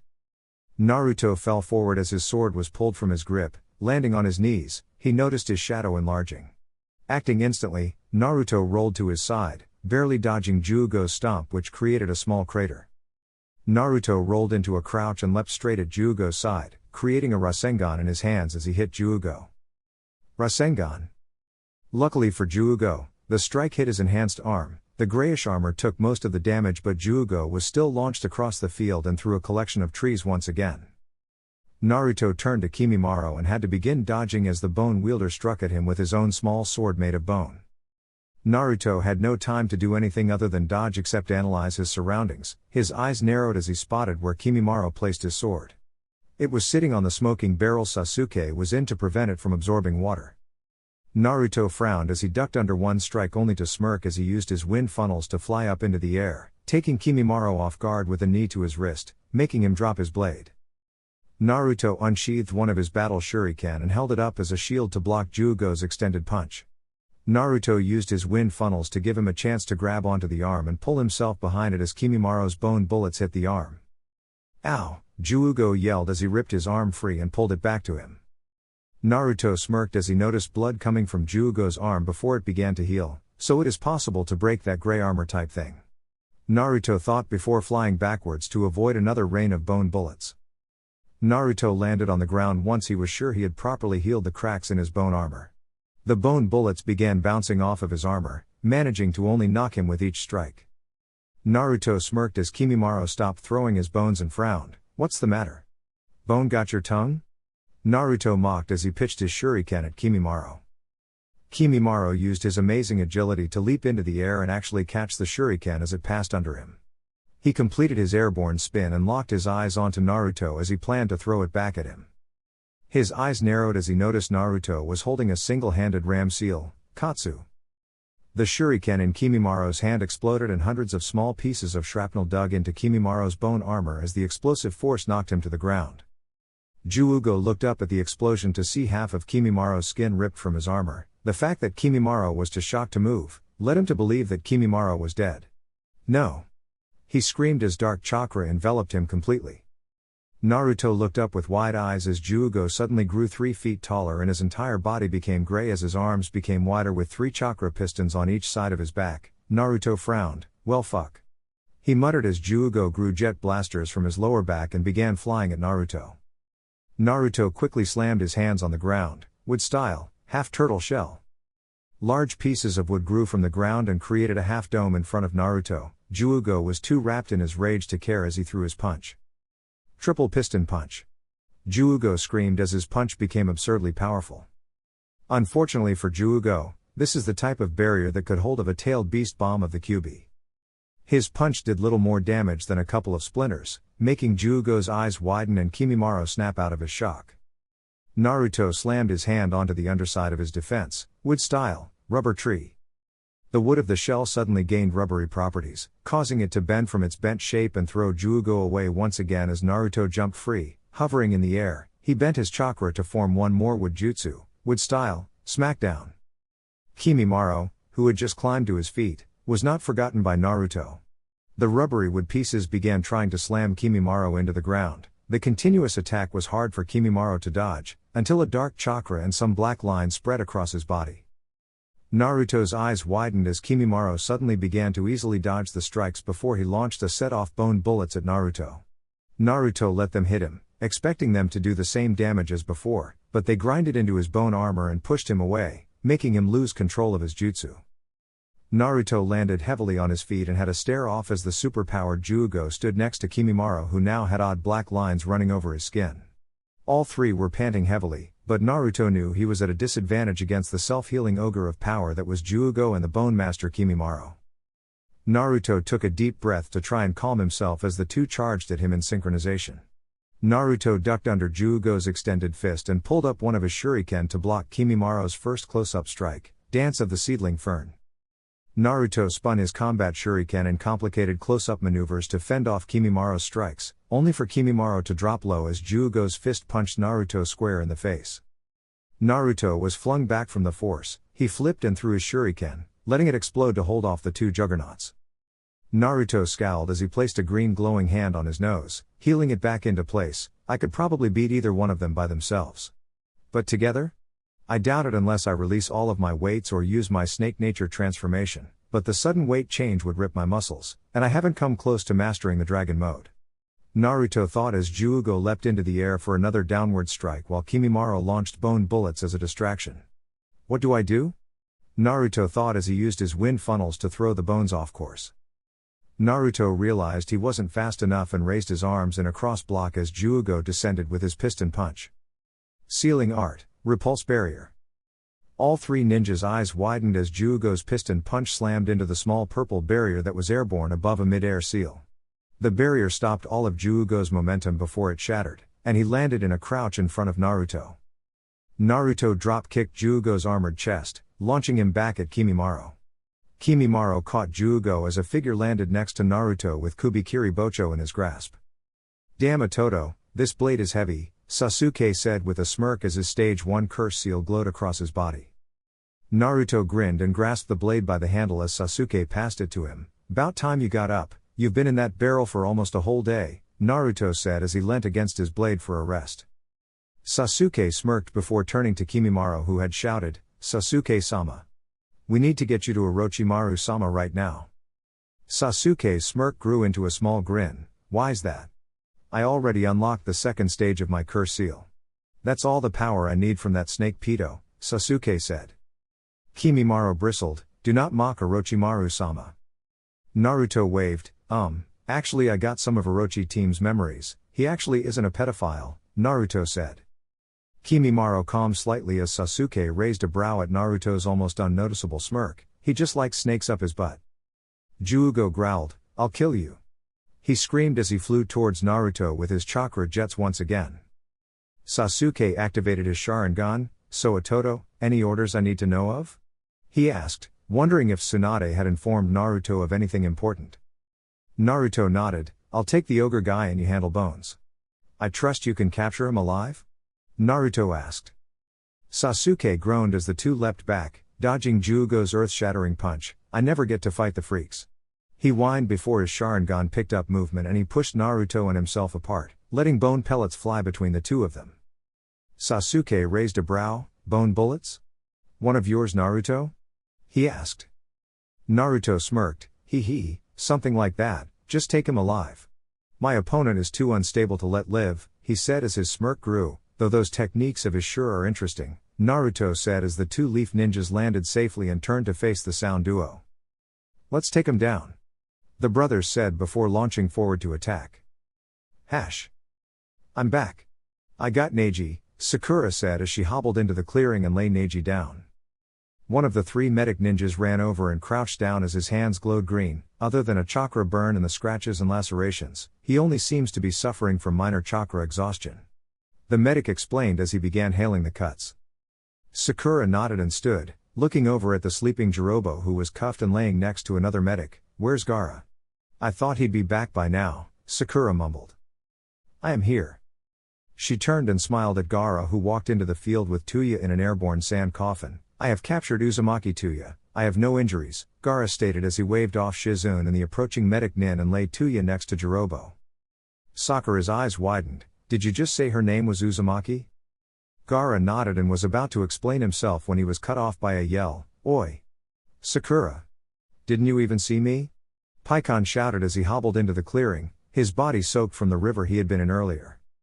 Sakura grinned. Paikon. You made it, she said happily. Paikon's brow twitched. Of course I made it. But seriously? Can you try to not run on a guy? I was almost asleep on the river and you stepped on my face to get Neji here, Paikon said frustrated as he gestured to his broken nose before wincing and holding his sore ribs. Instantly, the medic that Gaara waved off was next to him, healing the internal wounds he had before fixing his nose. Feeling better now? Shizune asked. Paikon nodded. Yeah, much. He grinned at her. Thanks. He finished before falling on his back, passed out. Shizune fell to her knees and tried to diagnose his ailment, only to relax with a sigh. It's just minor chakra exhaustion, similar to what Neji has. She confirmed before Gaara-san picked up the unconscious swordsman and lay him down beside Neji. Gaara glanced around the site. Where are Naruto and Sasuke? He asked. Sakura looked up at him before staring down again. They are a long way ahead. At my full speed I could probably meet them within half an hour, but I don't know. She shrugged before fiddling with a bracelet on her wrist. Gaara nodded. You're scared. You know Naruto is the strongest of us and that if he can't save Sasuke, it is more than likely that we can't either. Sakura stared up at him with unshed tears in her eyes. Yeah, pretty much, she said quietly. A few moments of silence passed before they all turned at the sound of a loud impact far away. Moments later, a strong breeze suddenly blew through the area, obviously from a large impact of some kind. One of Shizune's medics blinked owlishly. What do you think that was? He asked. Sakura frowned, a battle coming to a close. She muttered as she looked into the distance, towards the love of her life and her brother. Deathstroke, Juugo yelled. His arm elongated into its whip-like form, he swept it across the field, destroying most of the 100 water clones while the rest of them jumped into the air. Juugo looked up at the many clones and grinned. I'll kill you all. He screamed as he formed a tube from his chest. Chakra cannon. Once again, most of the clones were destroyed, but about 6 got through. They all attacked him using their battle shuriken. The range of attacks from all sides was causing Juugo trouble, not because of damage, but because he was unable to maneuver with so many around him. As Juugo fought off the clones for the past 5 minutes, Naruto sat underground, absorbing nature chakra from the surrounding area and formed it as a wood user. I'm almost there, I wonder why there isn't as much nature chakra around this area. Naruto thought as the markings on his face finally appeared. Juugo stuck his fist through the head of the last water clone, leaving him in a wide stance as he looked around for his enemy. Hearing a crinkling below him, Juugo looked down to see Naruto, now in sage mode, shoot out of the ground with his headhunter jutsu and punch Juugo right in the face.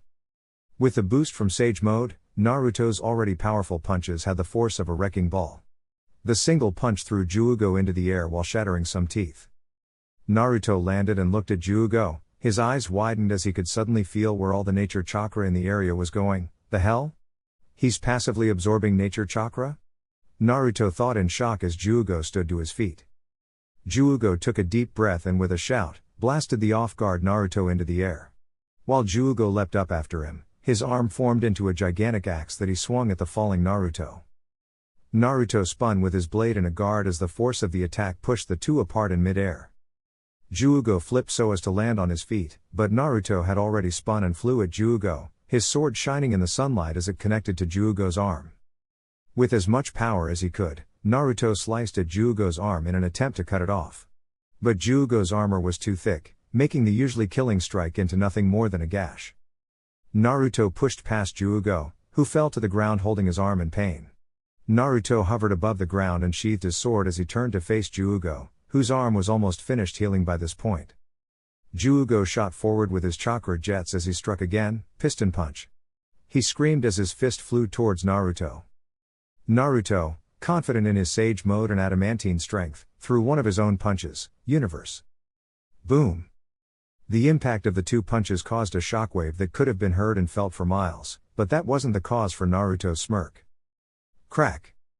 Juugo's arm had crunched back on itself, the armor held strong, but the bones inside his arm were completely shattered, causing Juugo to pause for a moment before screaming in pain.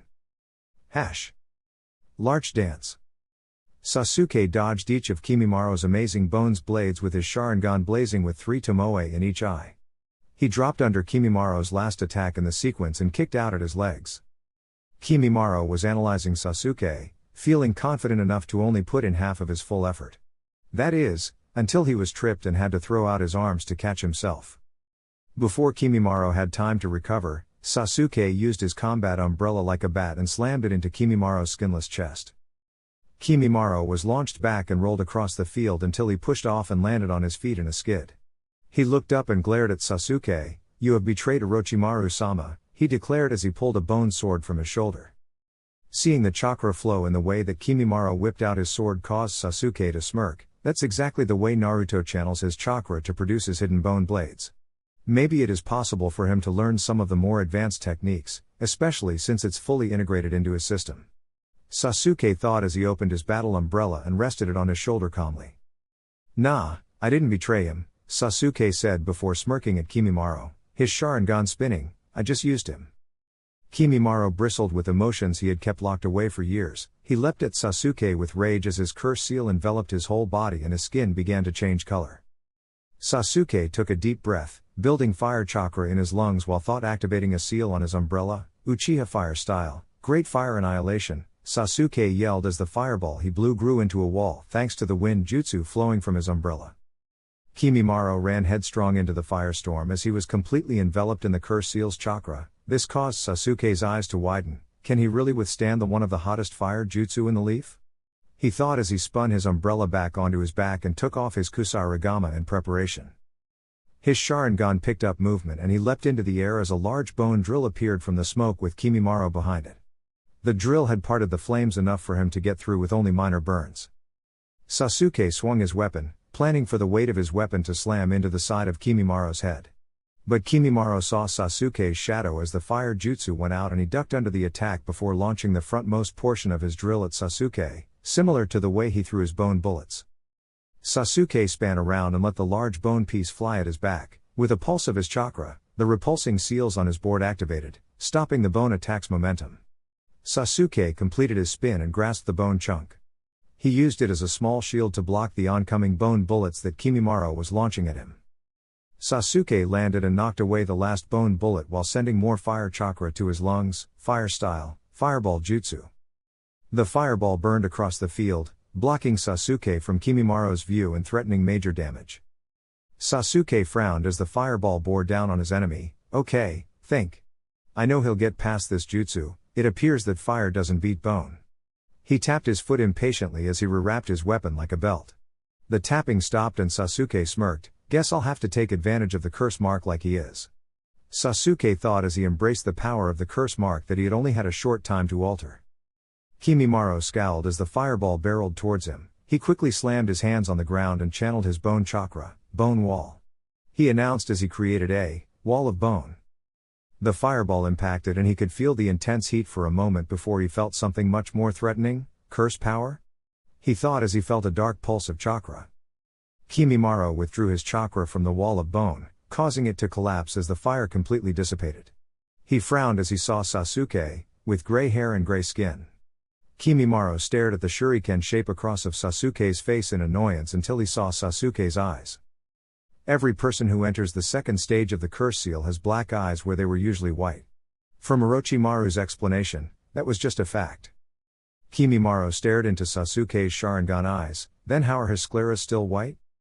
Indeed, Sasuke stood tall and took his first breath as a true curse seal user, his eyes no different from when they were before, but everything else about him he could feel was different. Sasuke smirked, "Now I understand why you guys follow the snake lover, this is a lot of power," Sasuke said with a chuckle. Hearing Sasuke's words snapped Kimimaro out of his funk, "Does that mean you will come with me to Orochimaru-sama?" Sasuke raised a brow, "Why would I do that? I already have the power and I managed to get rid of his dark intent from the booster." Sasuke explained. Kimimaro stared at Sasuke's clear eyes. "Dark intent?" he asked. Sasuke's smirk returned, "Yeah, in the second stage of the curse seal, you're supposed to see only what would benefit Orochimaru. Just like right now, you see me. You can't even recognize the other fight right now, can you?" Sasuke mocked with a gesture to his right. Kimimaro looked confused. Other fight? He thought before trying to look away from Sasuke. He's right, there was someone else. Who was it? He thought in confusion as he used all his focus to try and look away from Sasuke, but for some reason, he just couldn't look away from the hypnotizing Sharingan. Sasuke focused his genjutsu, just a trace of doubt, got it. Sasuke thought as he magnified Kimimaro's doubt of Orochimaru. After sweating and pouring his will into it, Kimimaro was finally able to glance to the side. "Juugo," he exclaimed as he suddenly remembered his deranged comrade, "the closest thing I've had to a friend, and if anything he's more like a pet anyway." Kimimaro thought before his revelation hit and he looked back at Sasuke. "How?" he asked in confusion as his will to fight lessened and his doubt grew. Sasuke scoffed while maintaining eye contact with Kimimaro. "I am able to modify my seal, thanks to my knowledge on the sealing arts and my Sharingan," he explained as his Sharingan continued to slowly rotate. Sasuke implanted just a section of what he heard earlier from Naruto into Kimimaro's thoughts. Kimimaro's eyes widened as he remembered, "I won't let the last of Naomi-chan's family die either." Kimimaro held his forehead in pain. But Orochimaru-sama said she was gone, that she didn't survive the disease of the Kaguya. Kimimaro thought. Suddenly, Kimimaro stared at Sasuke intently, while Sasuke took a step back in confusion. "The bone guy's curse seal, its chakra reacted by itself. He's no longer in my genjutsu," Sasuke thought while keeping a straight face.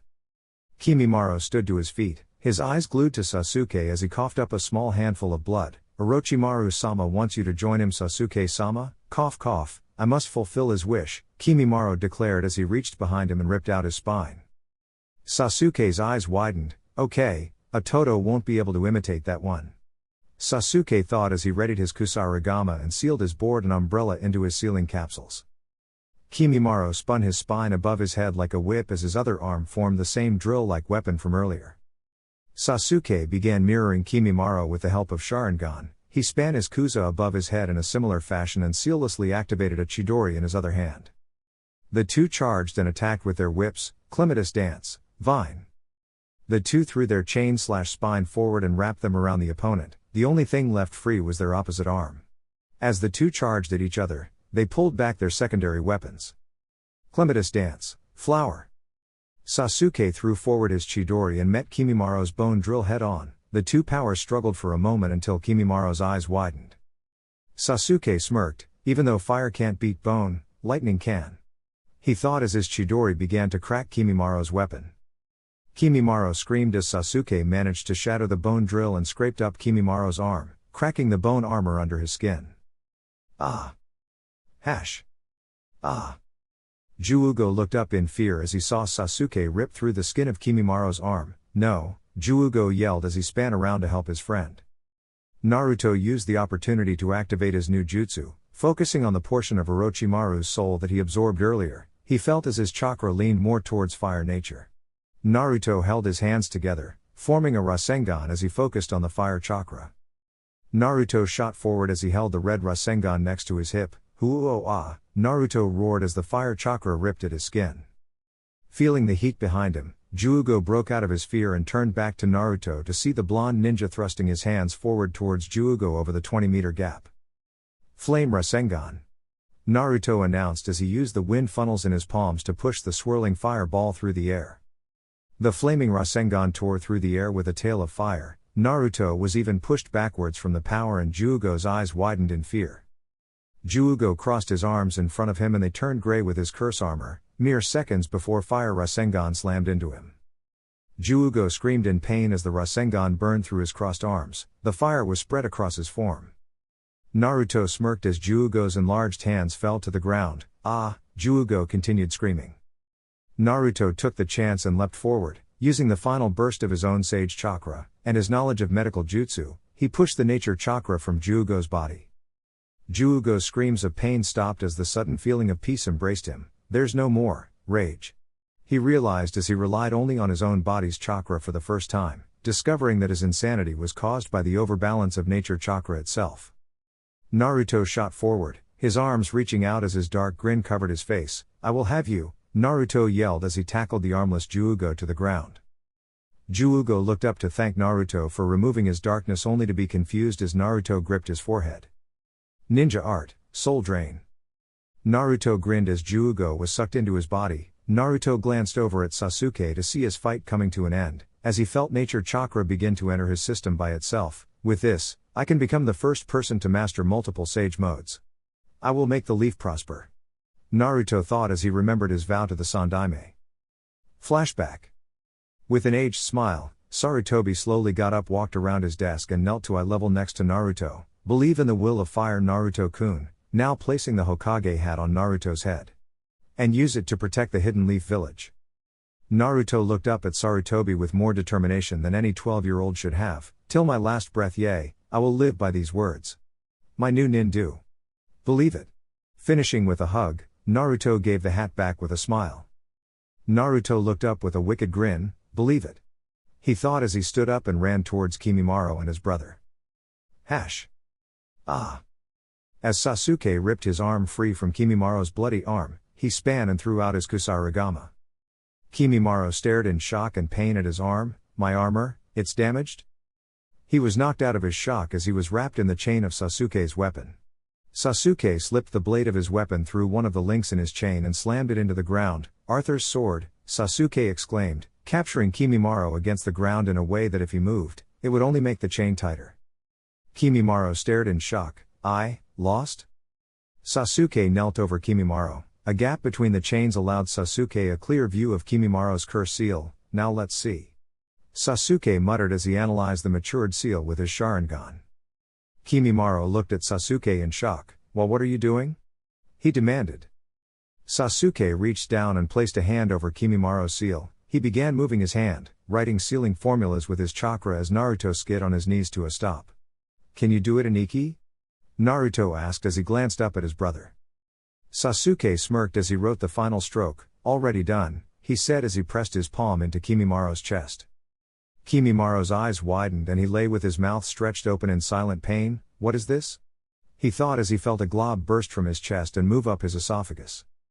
Sasuke was sweating as he concentrated. Kimimaro's curse seal returned to its level 1 stage before finally settling, causing Kimimaro to gasp as the glob moved into the back of his throat. Atoto, it'll be coming out of his mouth. Be ready, Sasuke said as he pushed the final part of the seal into place. Kimimaro hacked up a black sludge. It landed on his chest and writhed around. The sludge slowly disappeared to show a small white snake. Naruto grinned as he gripped the snake around its mouth. Well, hello Orochimaru. Naruto mocked before closing his eyes. The white snake's eyes widened. How did these two brats know? It thought as Naruto's eyes snapped open. Ninja art, soul drain. The snake was sucked into Naruto through his palm, and Naruto blinked as another portion of Orochimaru's soul assimilated itself alongside the first piece from his mind. When Naruto took a deep breath, he had assimilated most of the Kimimaro-related memories. He has lung cancer.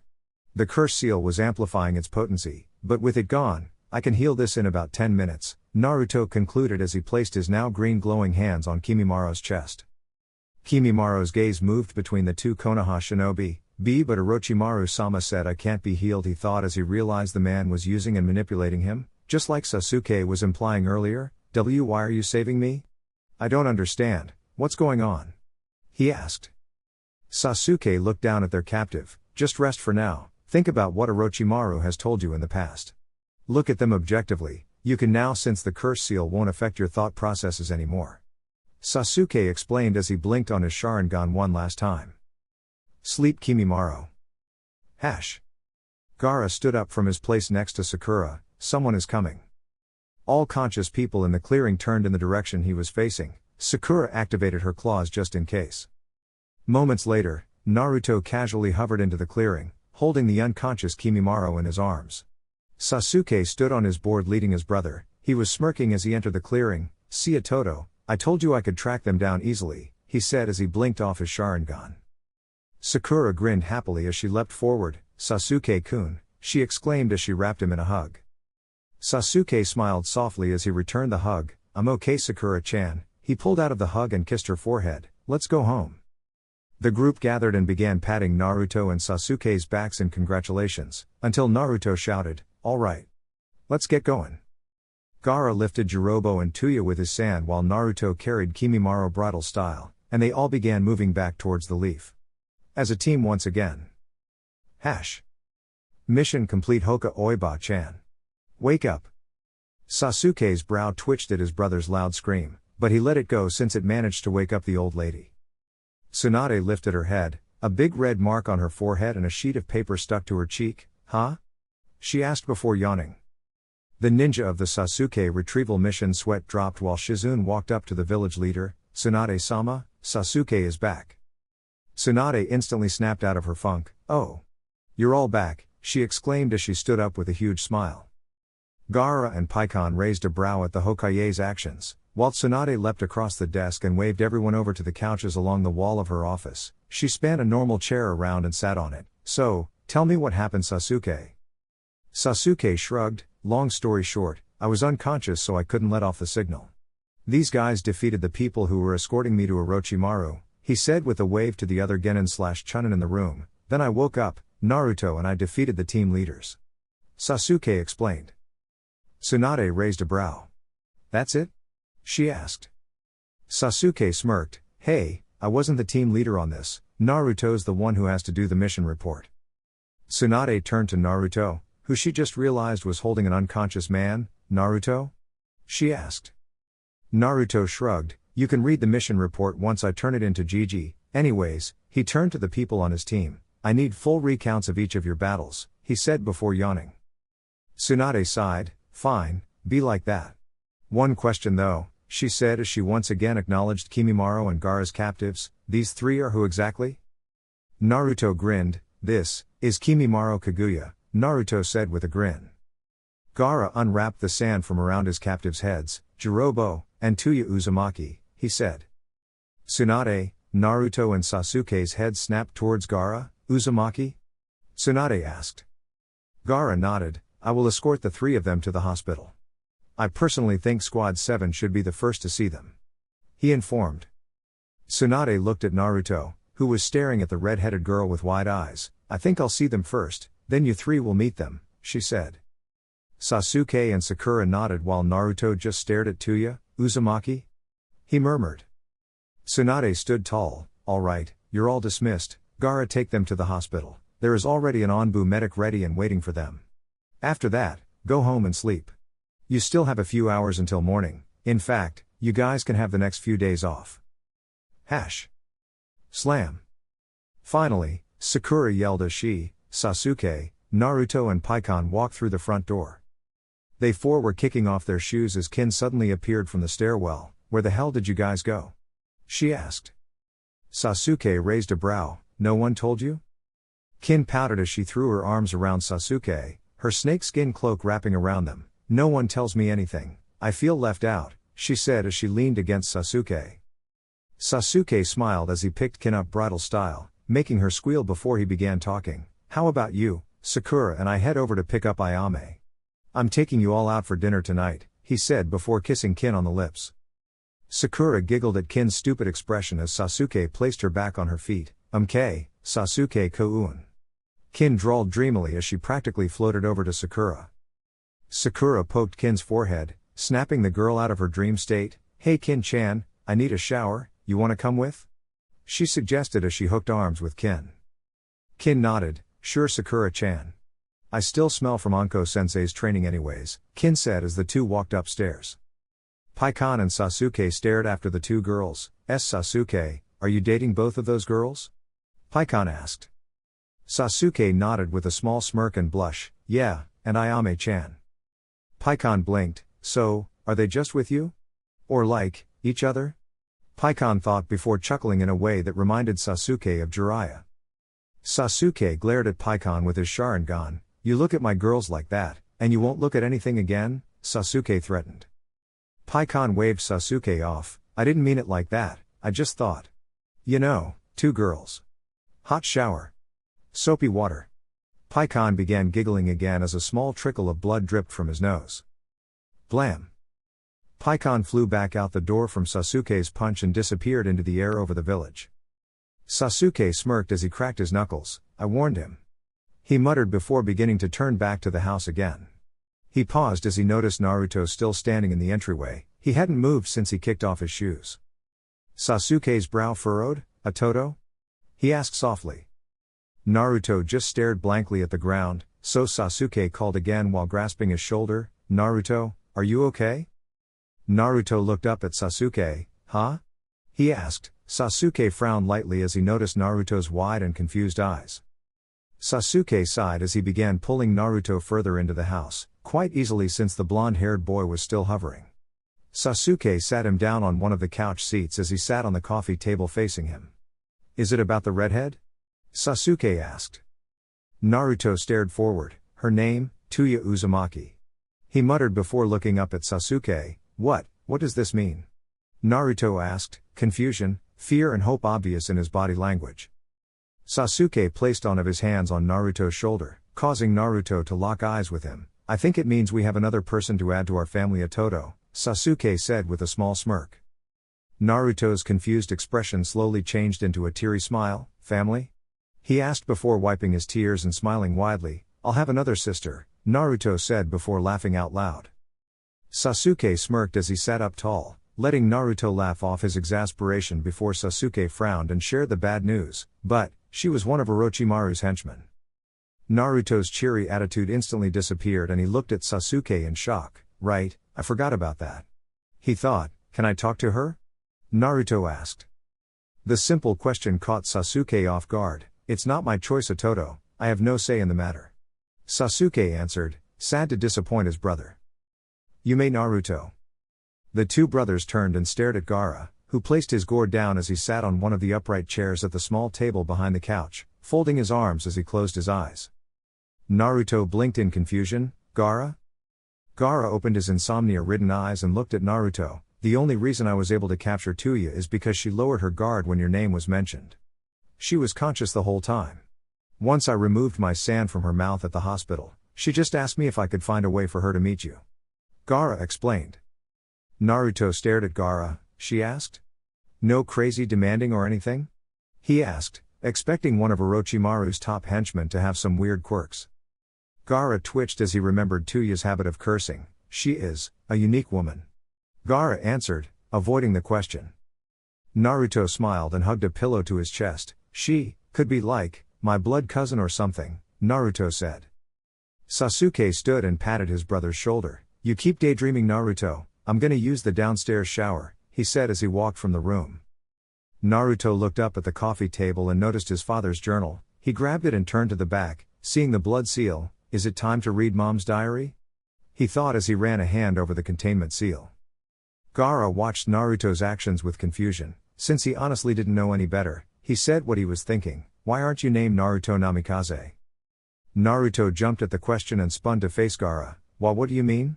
Naruto asked, trying to find a way to hide the small fact of being the Yondame's son. Gaara tilted his head. Your father was the fourth Hokage, wasn't he? Naruto shushed Gaara. Shh. I don't want everyone knowing something like that, Naruto whispered as he held his father's journal to his chest. Gaara frowned. All right. He muttered in confusion.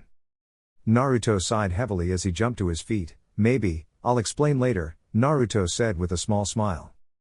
Gaara nodded. I have another question, Naruto. About our burdens, Gaara said as he patted his own stomach. Naruto nodded and hovered into the air before crouching opposite Gaara in his usual manner. Is Sandy bothering you again? Gaara's brow furrowed. Shukaku has not stopped bothering me. Gaara answered. Naruto raised a brow. Why do you call it Shukaku? Does the Ichibi have a name? Naruto asked. Gaara's brow unfurrowed as he frowned slightly at Naruto. Doesn't every living thing have a name? Naruto blinked before looking upwards and thought, I wonder if the Kyuubi has a name. He muttered. Coughing lightly, Gaara brought Naruto's attention back to himself. My question is, how are you unaffected by your demon while I am unable to be anything but the Jinchuriki of Shukaku? Gaara asked. Naruto frowned, in thought, well, I know that my seal was done by the best seal master ever to have graced Konoha. I guess that could be it. Naruto pondered. Gaara nodded, that would make sense, so I need my seal modified. Gaara thought out loud as he uncrossed his arms and waved his gourd over to him. Naruto grinned, good thing we have Aniki and Uro-sensei here, Naruto said as he stood straight. Gaara raised a brow, Uro-sensei? Naruto nodded, yeah, he's a seal master, the Sannin, Jiraiya. Naruto explained to the shocked Gaara. You know Jiraiya the Toad Sage personally? Gaara asked with wide eyes. Naruto nodded, sure do, he's Sasuke's sealing teacher. Naruto explained as he stretched, I think I'm gonna take Ba-chan's advice and go to bed, I'm so tired, Naruto said with a yawn. Gaara nodded, Tsunade-sama knows that I will be sleeping minimally because of the Shukaku. She asked me to rest before keeping watch over the remains of the Sound 5, Gaara said as he stood up, taking Naruto's lead as the two left the room. Mindscape. Welcome back, brat, I haven't seen you in a while. The Kyuubi said as it looked down at Naruto. Naruto nodded to the Kyuubi before looking down at the unconscious form of Juugo, lying on the ground of his mindscape. Kyuubi chuckled as it noticed that Naruto's face was covered by the hood of his jacket. Oh, what's the matter? Are you regretting your choice? It asked in a mocking tone. Kyuubi's chuckling abruptly stopped as it looked down at Naruto, who was chuckling as well. Regret? Why would I regret something like this? Naruto said as he walked over to Juugo and stood above him. The Kyuubi raised a brow at his host's attitude. Oi, what's so funny? The Kyuubi asked. Naruto quietened his dark laughter and grinned before slamming his hand onto Juugo's head. Soul drain complete. Juugo's eyes snapped open wide and he screamed his last as Naruto sucked his consciousness completely into his mind. Naruto stood tall and took a deep breath as he assimilated everything from Juugo's life. Since he was in his mindscape, it only took Naruto 20 minutes instead of 20 hours. Naruto opened his eyes at the end and his skin turned a dark gray, focusing on his right arm. Naruto smirked up at the Kyuubi. Well? What do you think? Naruto asked as the arm that he did not wear his petal gauntlet on became covered in gray scales.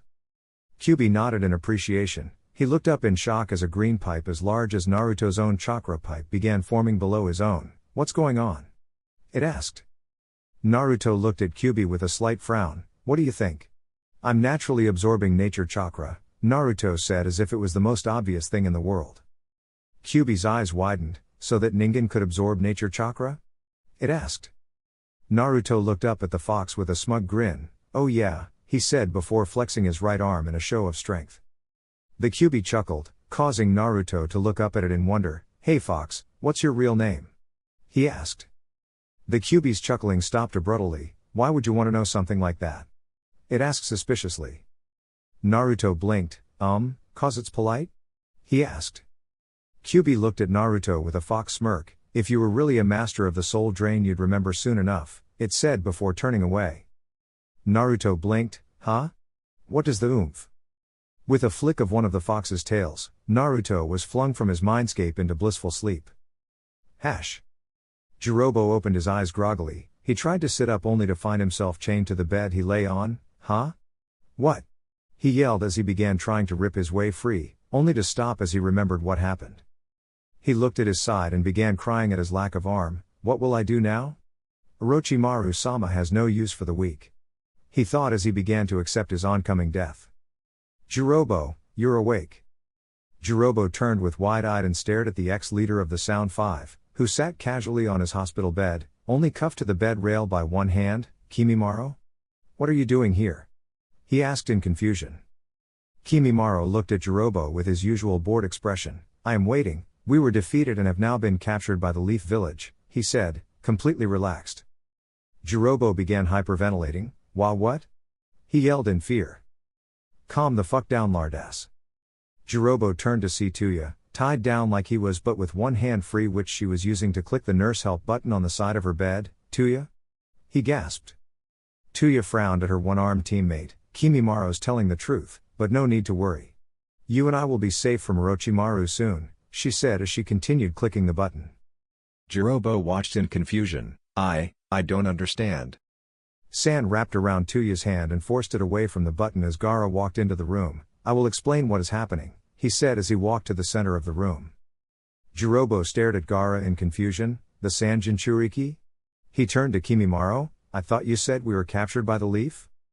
Kimimaro sat silent, so Jirobo made to demand an answer, only for a pile of sand to fly into his mouth. The sand forced Jirobo to turn his head and look at Gaara. If you interrupt me or use foul language, he said looking pointedly at Tuya, I will shove sand into your mouth to shut you up. And if you still do not follow my commands, I will cover your entire head in sand and force you to live for the next day with no senses. Gaara explained. Jirobo slowly nodded and the sand receded from his mouth, letting Jirobo gasp for breath. Gaara drew his sand back to his gourd before talking. It is currently 7:30 in the morning. At 9 o'clock, Chunin Squad 7 will come by and edit your cursed seals in the same way Sasuke has done to his own and he has done to Kimimaro. These are facts. Gaara explained. Tuya and Jirobo stared at Kimimaro. What do you mean edit? Jirobo asked. Tuya waved her one free arm. What the fuck did he do to you, Kimimaro-kun? She screamed. Gaara raised a brow at the kun suffix before filling Tuya and Jirobo's mouths with sand. I warned you both already, Gaara said before continuing with what Tsunade told him to explain to the captives. As I said, Kimimaro's seal has already been edited and he has seen the truth behind Orochimaru's ways. As he was the first one awake, I asked him the same question that will be asked of you once the seal's influence is gone. Once I leave you may ask him anything you want, but Kimimaro-san, feel free to keep your silence if you so choose, Gaara said with a hint of respect for the Kaguya. Kimimaro just nodded with a small bow before Gaara turned to leave. Would any of you like to request a specific meal? From what I know from Naruto, hospital meals are worse than a demon's shit. Gaara calmly explained while making quotation marks with his hands. Tuya looked at Gaara's perfectly serious face with an incredulous expression. When Kimimaro spoke, I would like plain rice and a miso. He requested. Gaara nodded and pulled his sand from Jirobo's mouth, who hesitated before saying, barbecue pork. Gaara nodded before pulling the sand from Tuya's mouth. He frowned at the girl's smirk. What else, dipshit? I want a bowl of fucking ramen. Alright guys, that's it for the video. If you enjoyed it, please feel free to leave a like and subscribe. As always, the rest of the story is already out over on Patreon, link to that will be in the description. Anyways, until next time, peace.